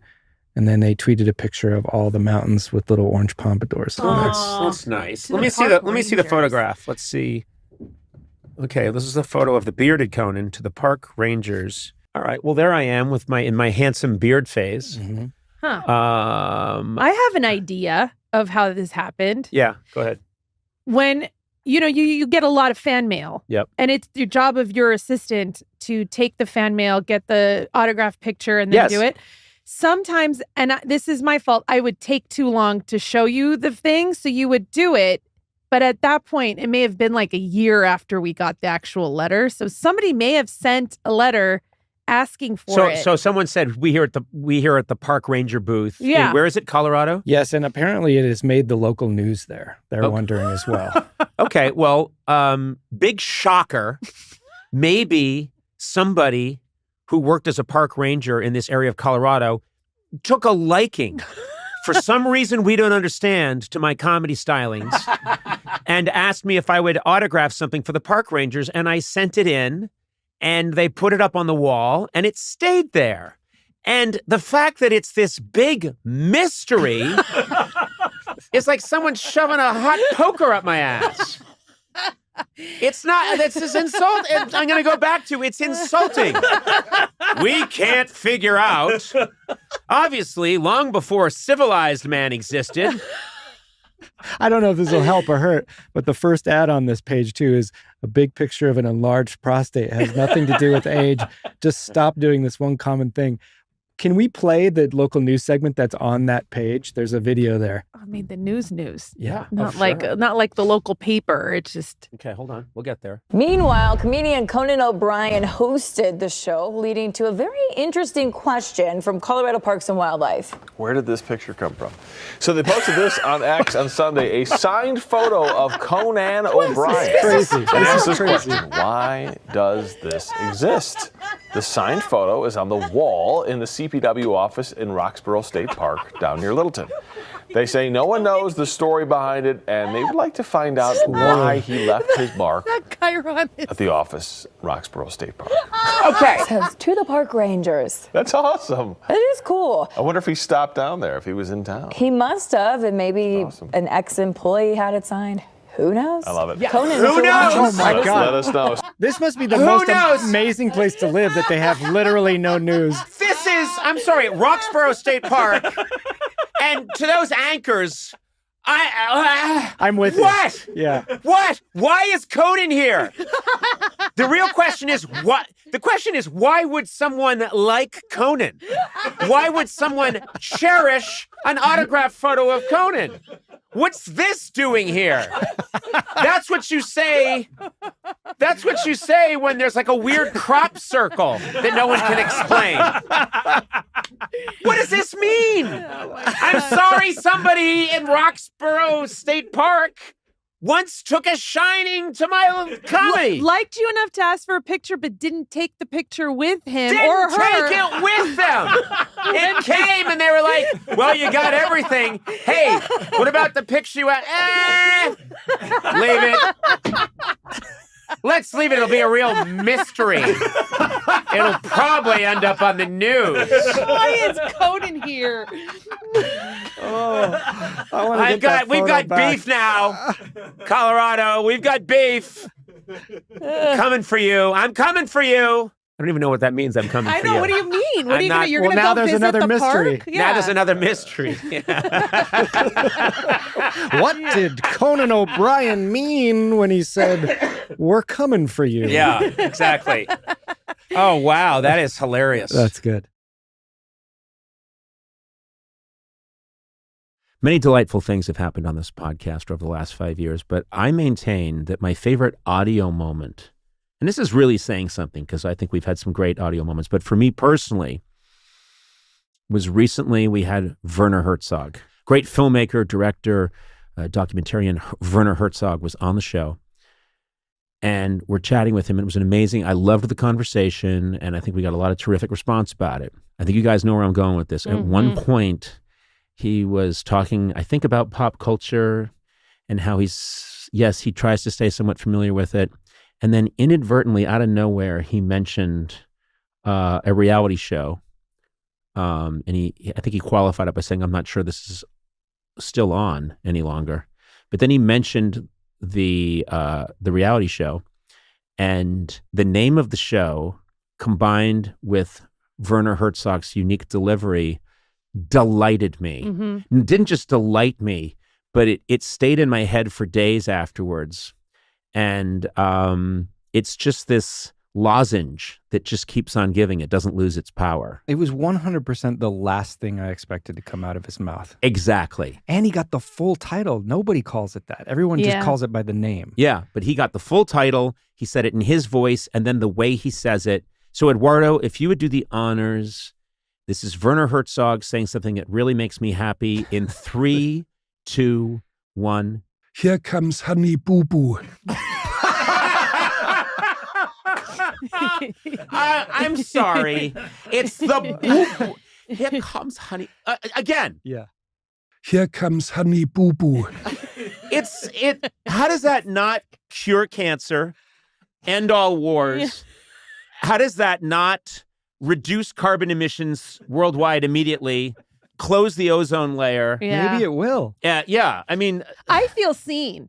Because I want to say, because I think he's just on such a high pedestal. Yep. But then there's something he and I have in common, which is shitty reality shows. Yes. And so we're the same person. Yeah, now. there's that. But the best part is more about the sound. Yeah. To me, yes, that's nice. That's nice. I get what you're saying. But to me, it's about this. Here comes Honey Boo Boo. Listen to the boo boo. I know. Listen it's to so the belabored. Honey Boo Boo. In fact, Eduardo, as we talk, just pepper it in as we talk. Whenever you like. Don't even wait for us. Yeah. know? Here comes Honey Boo Boo. Yeah, it's the boo boo. It's the. Here comes Honey Boo Boo. Yeah, that's very good. really good. But not as good as this. Here comes Honey Boo Boo. Yeah. It's I don't know. I think when it's my time to go, which is who knows when, but Soon. people always talk about soon. what is it they want, and I'm thinking I want to have a really good Pinot Noir. I want to eat a really good Sicilian thin crust pizza, and then I want them to start turning up the dials on various things that will take me to the next plane, and then I just want to hear this over and over Here and over. comes Honey Boo Boo. Over and over. Just Here go comes Honey Boo Boo. over and over as I leave this earth. Here comes Honey Boo Boo. Here comes Honey Boo Boo. I mean, I just want to, I think that would make me happy. That's really the odds of that happening in our lifetimes are just astronomical, and we got to be Here here for comes Honey Boo Boo. Yes, the fact that, has he ever said that? Maybe he has, but he said it to us and there were microphones around and we captured Here it. Just the comes fact Honey that Boo Boo. we are living in a time where Werner Herzog existed and Here Comes Honey Boo Boo existed, and they You're saying it wrong. Oh, sorry. Here comes Honey Boo Boo. It's Here Comes Honey Boo Here Boo. comes Honey Boo Boo. I want someone to do a dance song and just have that loop. And loop that. Here yeah. comes Honey We Boo have Boo. really creative fans. Maybe someone can do it. The question is there somewhere out there, is Honey Boo Boo herself going, "Look, I watch Little Dieter, I watch Little Dieter Learns to Fly. I watch what? Little Dieter Learns to Fly." No. What? No, Honey Boo Boo is probably, I What? mean, maybe it's possible. It's that. It's your accent. It's the accent. What is that That's accent? Honey Boo Boo's accent. I know, Is but it? it's really funny coming from you. Do it again. I want to see it. I watch Little Dieter Learns to Fly. Say that she also likes Grizzly Man. I like Grizzly Man. I like Aguirre Wrath of God. Oh, that's the best one. Yeah. I like Aguirre. Do that again. I like Aguirre Wrath of God. And then Here comes Honey Boo Boo. now let's do. He's announcing that she's coming with her to say her favorite movie, and then you come in, Honey Boo Boo, and say your favorite movie, and go. Here comes Honey Boo Boo. I like Aguirre Wrath of God. Perfect. That's really good. Do me a favor. Edit in. This is what I want. I want Werner Herzog to say here that he hears footsteps. Okay? And so he says, "Here comes Honey Boo Boo." And then I want to hear a door open. And then I want to hear Gourley. Everybody all set? So here we go. Are you going to do the sound effects? I can try, and then we can. Because otherwise But did I'll you- edit and post. But Did you think let's do it for Eduardo now. just had him? I know. No, She's not I a didn't. Foley I was, artist. No, I was going to leave space. But anyway, okay, here we go. Here we go. Here we go. Okay. Here we go. All right. Here comes Honey Boo Boo. I watched Aguirre Wrath of God. Now, That what? does that? I think my door opening was okay, but then I did. I think, yeah, that was like a monster coming. But also, Gotta I be think like- I was. You know what? She was. I think I had her on a pogo stick. I think you did. Oh, that's good. Don't- Yeah, you do don't the do foot. that. Yeah, Yeah, no, Don't that's do even that. better. Let's try it, and let's try it again. Let's You try it guys, again. I can't do. Yes, you sound can. Effects. You're gonna do it. Here we go. Okay. Wait, but just so we have the order, it's got to go footsteps. Here comes Honey Boo Boo. Door opens. Aguirre Wrath of God. Yes, here we go. Footsteps are first. Yes, here we go. And go. Wait, Yeah. what? Me. What? Oh my God. What did you do?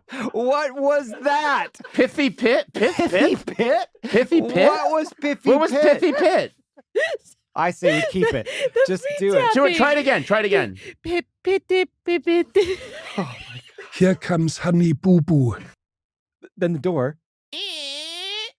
I watched Aguirre Wrath of God. All right, let's try it one more time. I'll get it. We'll tighten it up. Sona, go. Pit, pit, pit, pit, pit, pit. Here comes Honey Boo Boo. I watched Aguirre Wrath of God. I think we almost got it, except what is Pithy Pith? Why is she wearing a weird slipper? It's made of like. Well, how would you guys do the footsteps? That That's a horse. Yeah, she's coming in on a horse, or she's been shod. What are you doing? She's tap dancing in. Come on, no, you guys aren't better. Why does she heartbeat walk? She has AFib. She has AFib, a rare form of AFib that travels down and it vibrates the IT band. You guys are shitty. You guys know I can't do footsteps. Yeah, except you, Pithy Pith. Pithy. Oh, I'd love to hear her do all the sound effects on a. It was a cold night. Wishy washy. When the old man came, pithy pith. Why joke when you can get her to do it? With his faithful horse. Let's do the faith, and his faithful horse was with him. Clack, click, clack, click. No! Why doesn't it speak? Something like that. But why did you do clickety clackety? Because I was walking, the horse was walking in. And just then, an alien ship landed.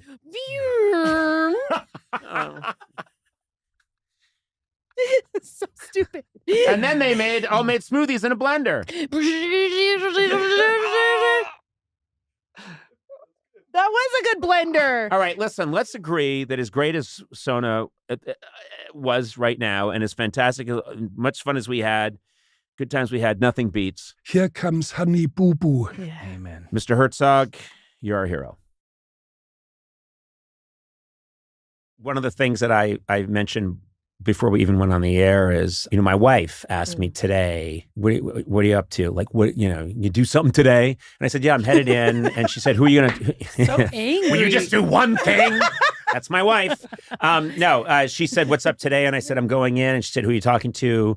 And I said that I was talking to you. And she was like, oh my God. And I'm excited to come to work. I'm excited to sit down and talk to you. I'm a fan.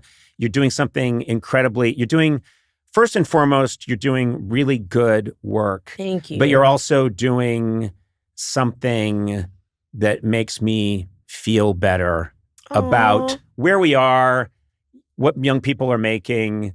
It gets me thinking differently. It gets me thinking about, and I know this is something that you're very active in. Okay, I give money to a bunch of things. I went to public schools. Let's get on that. Yeah, I love that. I'm saying that, but I'm not going to really do it. There's this sports car they make. No. Yeah, guess what? It's made of rainforest wood. It's $800,000, but I must have it. It's made of old public schools. Yeah.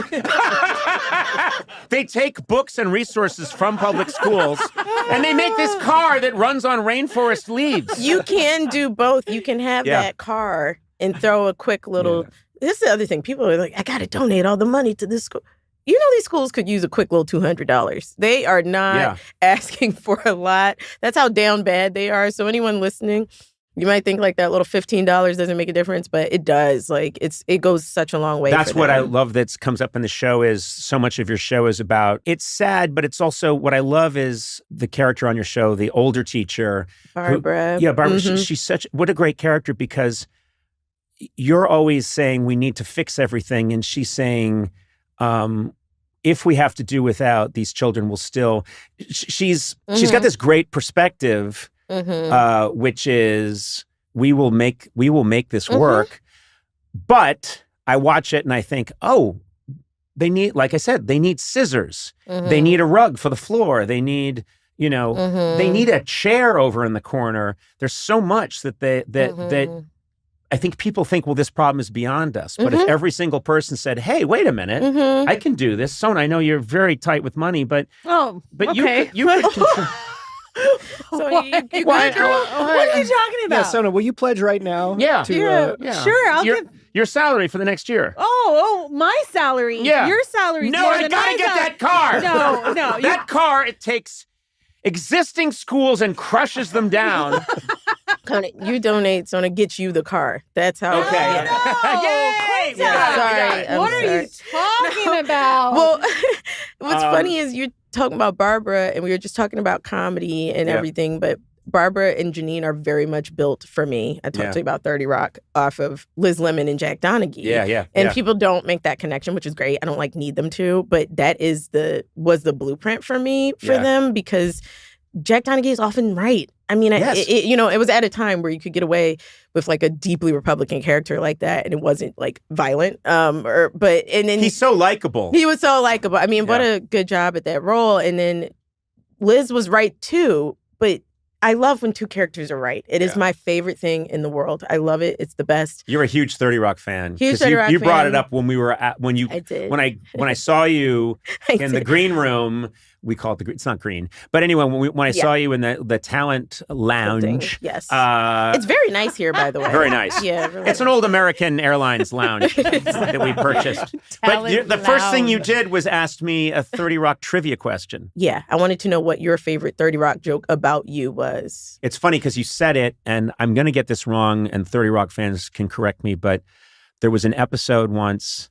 I was only on the show twice. I know. I think that's hilarious. Yeah, I was only on the show once. So much. And because I'm her old boyfriend. I'm Liz's former boyfriend. And then Aren't they you had in me green screen, by the way. And then they green screened me on the last one. Yeah. Well, she came. Tina came out. She was in LA, and we green screened it, which was sort of part of the meta joke. And of course, it was all about I still haven't lost my virginity at the time, at 50 or whatever it was. But I think my favorite joke might be, and it might have been Tim Conway who did it, but someone runs into Tim Conway. And is it mine? It's my favorite joke. Wait, go ahead. That's mine too. Say it. Well, do you know it? Do we know it? What I've heard I think we're all thinking of the same thing. I did my show in 30 Rock for 16 years, and I would always walk around, and I always had a guitar on. Mm-hmm. Doesn't he say something like, I thought he said something about you being a woman, like No. a woman named Conan. Who is Conan and why is she so sad? Yes.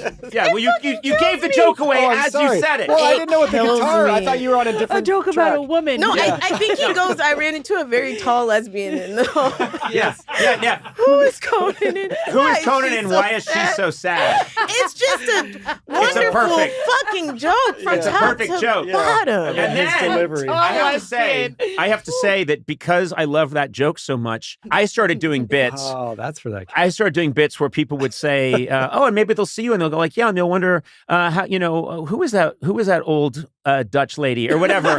And people would laugh really hard, and I think, well, I'm just using the 30 Rock joke, but I'm doing it to myself before someone else can do it to me again. Can do it to you, like me. But no, it's a weird. It's not a deep cut, but it's one of those ones you really have had to have had issues in your life and watch those episodes over and over and over and over again. Yeah, and it just really sticks out, and it starts to stick out how much they talk about you on that show, and it's hilarious. It's so funny too to me. because my son, who's now 18, but he really got into comedy and really started going down and binge watching all these great shows, and we would do it together. And then he really started to get into 30 Rock. And so I started rewatching, and a bunch of them were ones I hadn't seen because I was busy going through my own drama. Yeah. So I'm watching all of this play out, all these Conan jokes come up on 30 Rock, and my son's really laughing at my expense. And I'm like kind of sitting there like, I don't know how I feel about this. It's cool. Right. But man, but anyway, it was a nice way to, so then I reached out to Tina, who I don't talk to all the time, but I do know how to reach out to her. And I just reached out to her and said, Tina, I have now rewatched all of 30 Rock with my son, and good God, the writing is so tight on that show, and it really holds up. It's crazy. And so it was nice to be able to, when you have that good feeling about someone, and then you realize, wait, I can actually tell them, and that is how I want to end. Because having you here today and being able to tell you that what you're doing is really comedically top-notch, but also beautiful, and that it's just cool to get to sit with you and talk to you. This was like an honor, so thank you. This was an honor for me too. Little 10-year-old Quinta's flipping her shit right now. This is pretty crazy.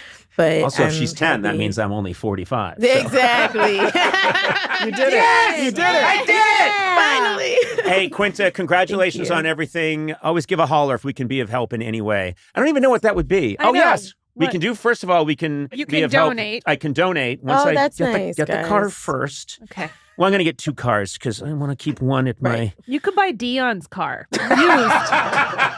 And here's the thing, you can park it anywhere. That is so funny. A white Bentley as a writer is crazy. Yep. Oh, and he sat right in the flex. chair you're in and completely fessed up to it and was laughing. Yeah. Was it leased?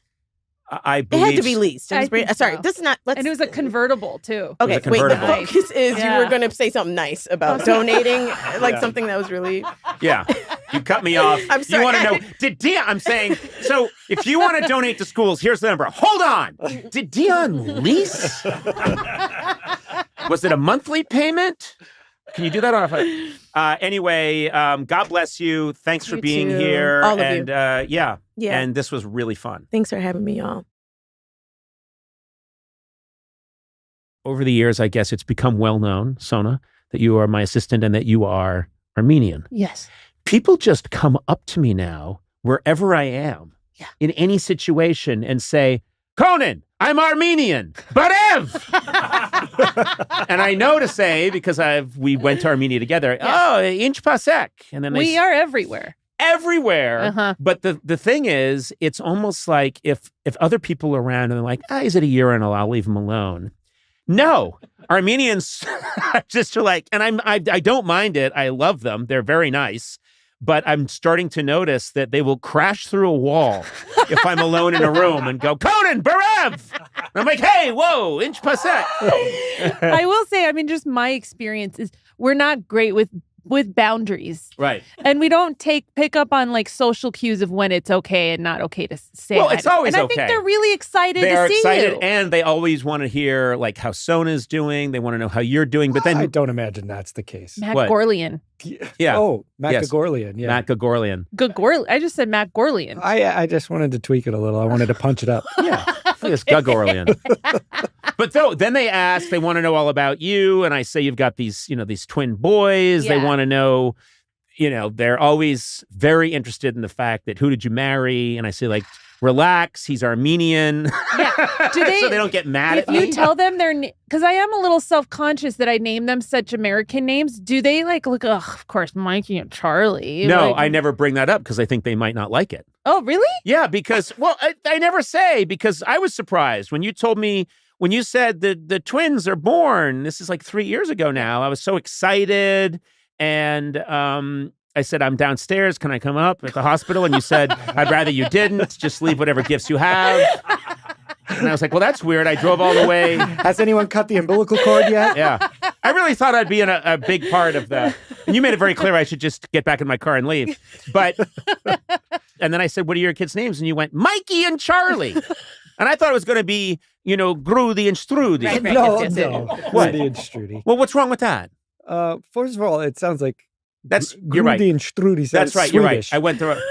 How about? That's what's wrong with this. Yeah, give me the names that they could have been. Like Armen and Rafi or Kevork. Artak. Artak is tax name. Yeah. Yeah. Artak Jr. AirPod? AirPod. Hovannes. Hovannes. AirPods Max. Carvan. Stefan. Carvan? Beats by Dre. Yeah. What are you guys Vortex. saying? Is Vortex? No. Borax. No. Okay. So you want to keep trying? I think we should. Yes. I think know we that you nailed it. said it. but I think you're trying to say you should stop now. Yeah. No, but unfortunately, you said, do you think we should keep trying? Right. Which makes me want to go, Grogo. Okay. Okay. But anyway, No. do you get some flack in the Armenian community for naming them Mikey and Charlie? They go to an Armenian school and a lot of the parents name their kids Armenian names. And then I just see Charlie and Mikey and I'm like, I think we let our people down a little bit. Also, you know. taught them that song since they were very little. We must assimilate, assimilate, assimilate. We must assimilate. That song. It's a Mr. Rogers Shed song. our immigrant past. We must assimilate, assimilate. And I was like, why are you teaching them this? Oh my God. Shed our immigrant past? That's the song you taught them. And Tack plays it on the guitar. We must assimilate, assimilate, assimilate. We must assimilate and shed our immigrant past. Shed our immigrant past. Shed our immigrant past. Still going. As far Oh as my anybody knows, we're little Dutch boys. Dun, dun, dun, dun, dun, dun. I just think it was a weird song to teach your children at such a young age. But they should assimilate, right? Yeah. I don't know. It's good. think fine. I always feel badly for my mom because I think deep down she really wanted us to be the kind of kids that could go to a country club, and we just weren't. We were Irish pirates. And I used to just pretty much tell her that. Like, what are you talking about? We're just Irish. We're 100% Irish. Yeah. We're bums. But she was an intellectual. Your dad is an intellectual. I know, but it doesn't. It was no. And then I know my parents are very smart, accomplished people, and then they had kids, and we were like, "Arr!" But it kind of backfired on them because you are very intellectual, but in a way that probably infuriates them. Yes, yes, I know. It's like some kind of Cassandra curse. Like, be careful what you wish for. Yeah. Well, I don't know. Something went horribly wrong, but I think I like Mikey and Charlie, and I do think they've grown into those names. They are Mikey and Charlie. That's who they are now. Do they have Armenian middle names? Yeah, yeah. Krikor and Tanya. You're halfway there. Krikor. Yeah, I love that one. Krikor. Yeah. And what's the other one? Tanya. I mean, it's Tanya. It's Daniel. Daniel. Yeah. And what's Krikor? Gregory. Oh. You're right. It is. Okay. You guys both sounded. Well, why didn't you just name them Gregory and Daniel? Because I needed some Armenian in Well, you've there. got an Armenian last name. Also, I named him after my grandparents. You just forgot? Your grandparents are named Charlie and Mikey? Yeah. No, they're Krikor and Tanya. They're my grandfathers. Grandpa Mikey and Grandma Charlie. I'll never forget the day in 1907 when Mikey saw a beautiful Charlie walking down the lane, carrying that basket of dried apricots. Oh, come on. Krikor! My grandma went by Eddie. That was her name. Is that true? Yeah. What's her full name? Eleanor. But why Eddie? I don't know, to be honest. My grandmother, who lived with us for a while, who I think was born in 1890, so, and she really saw everything in a lifetime. But we always knew her as Maudie. Her nickname was Maudie, and we would say, "Why is your name? What does everyone call you, Maudie?" And it was because there was a comic book, a comic strip, when she was about 8 years old, about a mule named Maudie that would kick. And at the playground, she once kicked, like some boys were bothering her, and she was kicking at them, and they called her Maudie. Oh. And so 100 years later, we're saying, "Hey, Maudie, pass the salt." What's her real name? I'm shocked you guys weren't country club people. Yeah, I know. You mule damaged lineage. Yeah. What's her real name? Yeah. It was Ruth. Ruth. Which was my mom's name, too. Oh. I didn't know that. Yeah. That's cool. So that's your mother's mother? And they did like my mother's mother. But female junior. She was named after this kicking mule in a comic strip that was popular in 1900 or 1898. And then it stuck like one day on the playground. Yeah, you're a real Maudie, that one. And then cut to, us 100 years later. Not 100 years, but whatever, 85 years later. You called her by her nickname, though? You didn't call her Grandma? We called her Maudie. Okay. And we called our grandfather, my mother's father, Hoofer. And because, no, that's true, because he, as a young man, he was a policeman in Worcester, Massachusetts, who directed traffic, but he knew like one dance step. And people were like, "Yeah, you're a real Hoofer. And that kicker over there is a real Maudie." And so we called them Hoofer and Maudie. And then the one day we go to enlist at the country club, they're like, "Well, tell us a little bit about yourself, kid.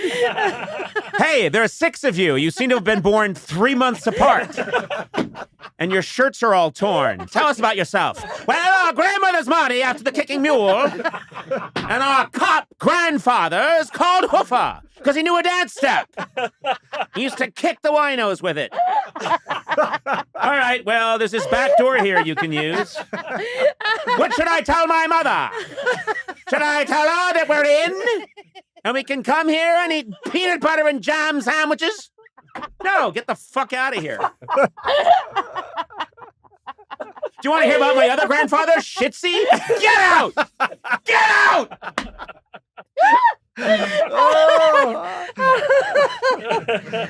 All right. Enough. By the way, God rest your souls. Shitsy. Hey, Shitsy, get over here. Why do they call him Shitsy? Hey, took a shit when World War I was declared. He shit his pants because he knew he had to fight. So we call him Shitsy. Say hello to Jizz Schmeckman. Shitsy. What's your, who did he marry? He married, fuck it. Fuck it, yeah. When she was 3 in 1850, she banged her shin on a stool. Fuck it. So, fuck it, met Shitsy. So about this country club application, where do I sign? And where do my 15 brothers and sisters sign, who are all born the same day? And where do we check inbred? Hey, is that a golf course? Can we play? We've got hockey sticks. I can't breathe. Quick apology to my family. Too late. For throwing you all under the bus. Hey there. Welcome to Conan O'Brien Needs a Friend. And I'm sorry, every time I say, hey there, and welcome to Conan O'Brien Needs a Friend, Matt, you do a little look to Sona. You share this little look, and you've been doing it for 5 years. Yeah. And it's making me angry. Do you want to know what it is? Yeah. I think we're looking at each other to see, are we going to laugh? But what is it? What is it that's so funny about me saying, hey there? Well, because your voice drops and you get very kind of pseudo broadcaster. You go, hey there. I don't think it's that bad. No, I'm exaggerating for effect, but you do change your voice a little bit. So what would after the shenanigans? That's the thing. That's so the you part. do It's after all shenanigans. these, you do a lot of things that are just bananas. You know what? I do a lot of weird stuff before we start rolling. Yes. And then I think that's it. It's the transition. Yes. Yes. Because I was just going on some crazy series of tics, microaggressions, Yes. throwing props around, and then all of a sudden it stops, and I go, hey there, welcome to... And that's why you look exactly at each right. other. And there's also this feeling of like we're two kids in school trying not to laugh during class. Yeah. You know what I mean? Or in church. Yeah. Yeah. We got the church giggles. When you were in church growing up, you went to church regularly? No. So how do you... Yeah, it's like when you're in church. Oh, you went to church? I mean, I've heard of the church giggles. They but wouldn't let her in. It'd be like, not you. No, I went for Easter. Yep. You know, I'm Armenian. I went to like a wedding every weekend or a funeral or... Right. Quickly, because I stopped, I didn't get to say, and Sona's here and Matt's here, blah, blah, blah. And that's probably what I'm going to do from now on. But I'm interested in this because I'm thinking now about, growing up and going to St. Lawrence Church on Route 9 in Brookline with my family every Sunday. And when you're a kid, all I was trying to do was think of things that would make my brothers and sisters laugh. Oh, God. And what I realized was foolproof was to full on commit to singing the songs. And what's great is you can't get in trouble for that. That's you know brilliant. what I mean? You can't. Yeah. It wasn't me like doing faces or anything like that. It was just me full on committing to whatever the song we were singing in. Hosanna in the highest. And if anyone gave me a look, it's like, hey, what's wrong with you? I'm filled with the Spirit of Christ. You can't get mad at me. It was foolproof. Yeah. I loved it. When you guys came to church, was even the priest like, oh, fuck, the O'Briens are Oh, my here? God. I'll tell you exactly what would happen. I will tell you. You know what I'll do? I'll tell you exactly what happened. Okay? Picture this. Mass is at, 10:30 in the morning, St. Lawrence Church, Route 9, Brookline, Mass. And it starts at 10:30. And the O'Briens, and remember, there's 6 of us, plus my parents, plus my grandmother at one point. So 9 of us would come crashing in. Of course we're late.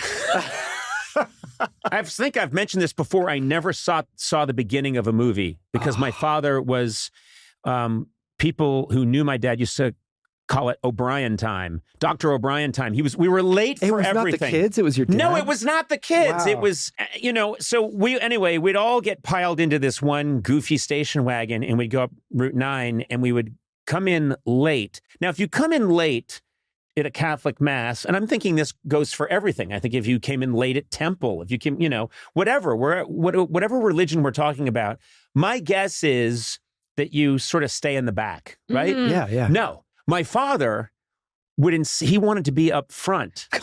And so my father would be late and he would just start going and be like, Dad, let's just sit back here. There's a pew weight back here.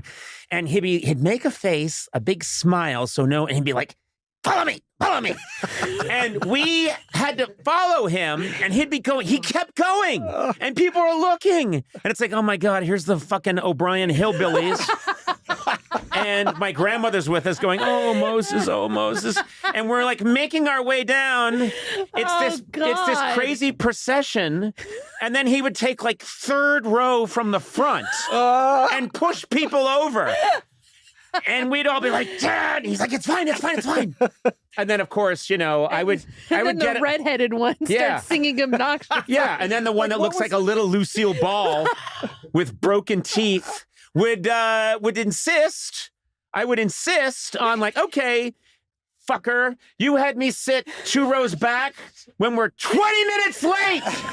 We're almost at the Eucharist, which is supposed to be 2/3 of the way through. So I'd be like, Hosanna in the highest, Hosanna in the highest. And oh my God, they hated us. Oh my God. I would be like, if I worked at that church, I'd be like, just tell the O'Briens we're closed. You know what they should have done? They should have moved you like a disgraced priest to another parish. You know what they should have done? They should have just put like an axe handle through the door when church started. Yeah. And my father would have been like shaking.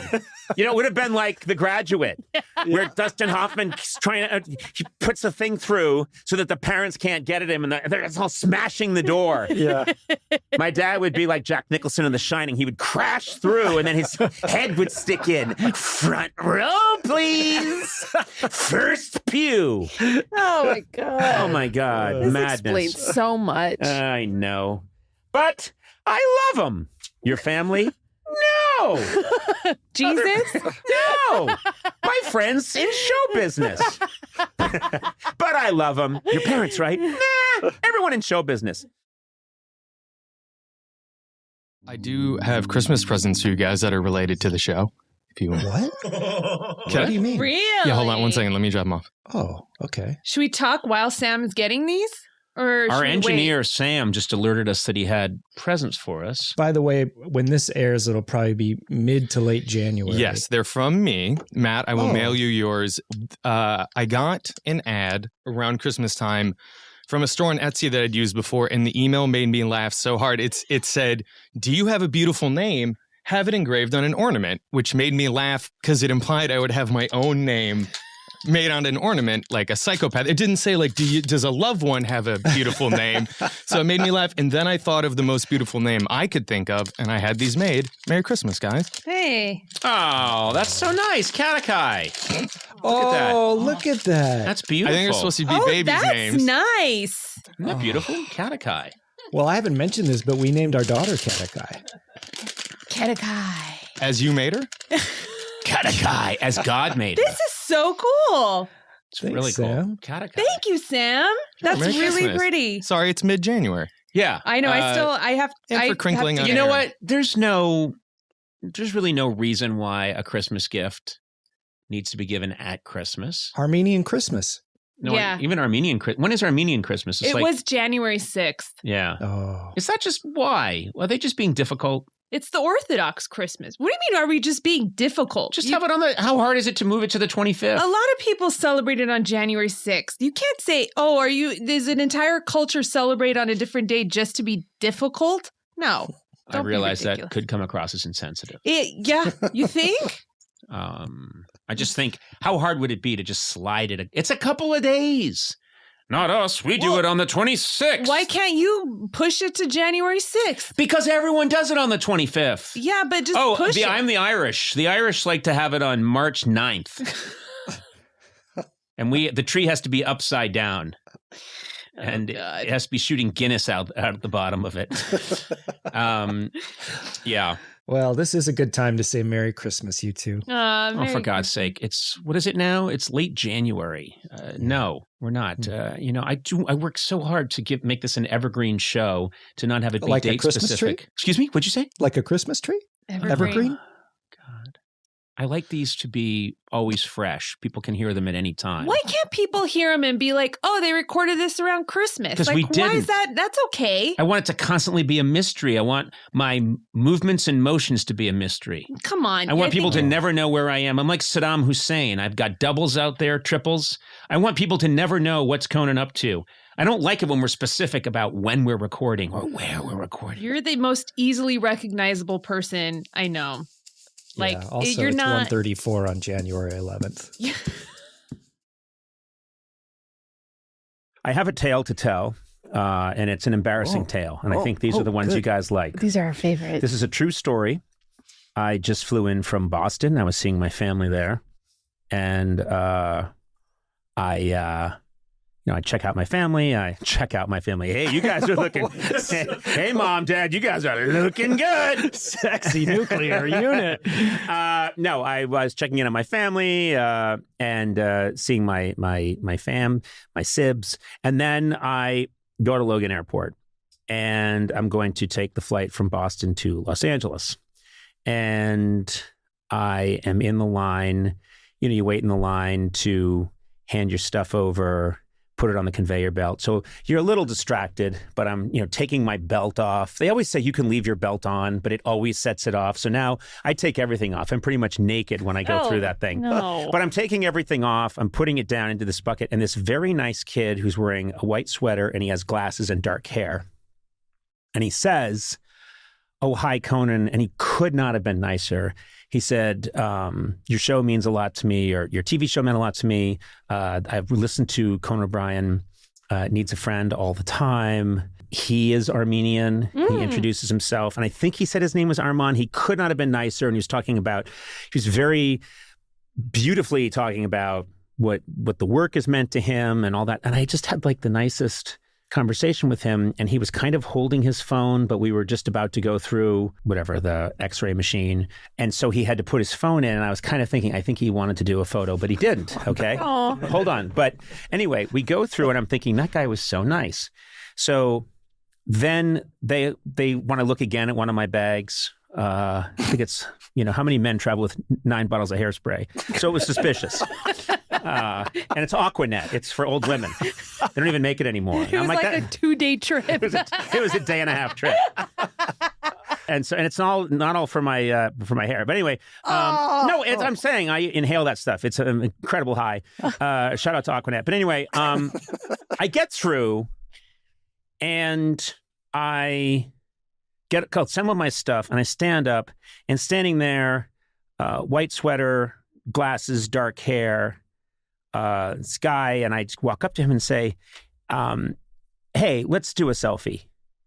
And he said, "Okay." And he starts to fish around in his luggage for his camera, and I'm thinking he was just holding his camera, and he doesn't seem that interested. And what the fuck? That's weird. I thought I was being super nice because he said all those nice things. And he starts to pick it up, and he goes, "Okay." And I look at him and I go, "Wait a minute. Oh, no. It's not that guy." I swear to God, so this guy, who's just a guy who's wearing, and I look over and I see the other guy. Listen to me. Listen to me. I'm not kidding. I swear to God, this is all exactly happened. I see the other guy. He's wearing a sweater that is practically identical. They look very similar, and he's got glasses. And I see him standing over at a post, holding his cell phone. And he's thinking, why wouldn't he take a selfie with me? And I'm looking at this guy, and he goes, "Okay." And he takes a selfie of us. And so look at it from his perspective. He's sitting there waiting for another relative, a girlfriend or whatever, to come through. And Conan O'Brien walks up and goes, "Hey, let's do a selfie." He must have thought you were insane. He thought I was fucking insane. And so then I started to go, no. I thought you were him. And I'm pointing to the other guy. And the other guy isn't even looking at me at that point. He's looking at his phone because he just got a text. And there's no good explanation for why you would walk up to a stranger and say, hey, hey, buddy, let's get a selfie. You're going to want this. You're going to want this.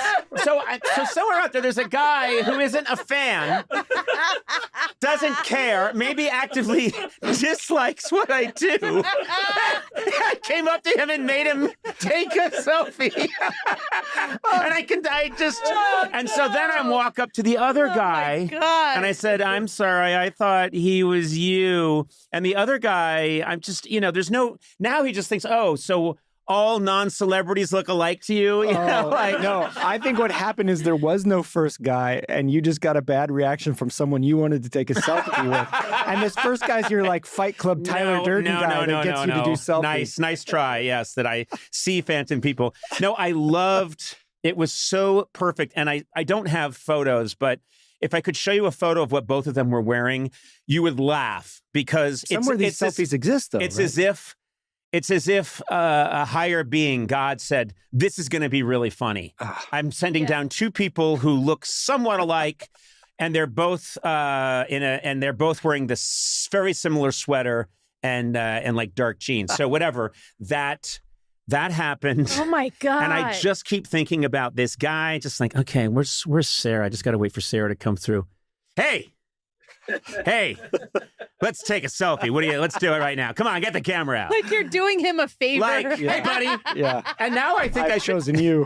Hey, guess what? Randomly, every 100th person gets to win the ultimate lottery. You think you're about to be selected for improved security? No. Yeah. No. You're getting a selfie with Conan O'Brien. I'm sorry, and you do what? Come on. Late night show, 90s, 2000s, NBC, TBS. Come on. Podcast. Come on, get the camera out. Let's do that.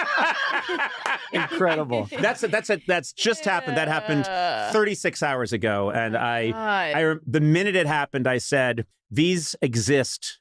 This is why I have the podcast, because this is fresh. This just happened. Hey, buddy. Let's do it. Get the camera out. Let's get that selfie. I love that you said these two selfies still exist, but that guy probably just deleted it. He never took it. Yeah. He was like, I took it. Oh, there you go. And you know what he said? He said, click. He said click. And I was like, I didn't think he pushed the phone. And then I saw him walk up to a trash can and throw his iPhone away. And it was the new one. It's the new one with the funny new cord. He threw it away. Oh, God. Click. There, you happy now? You irrelevant fuck. Oh, good. A trash can. Thunk. Incredible. All right. Oh, my God. Conan O'Brien, a fool once again.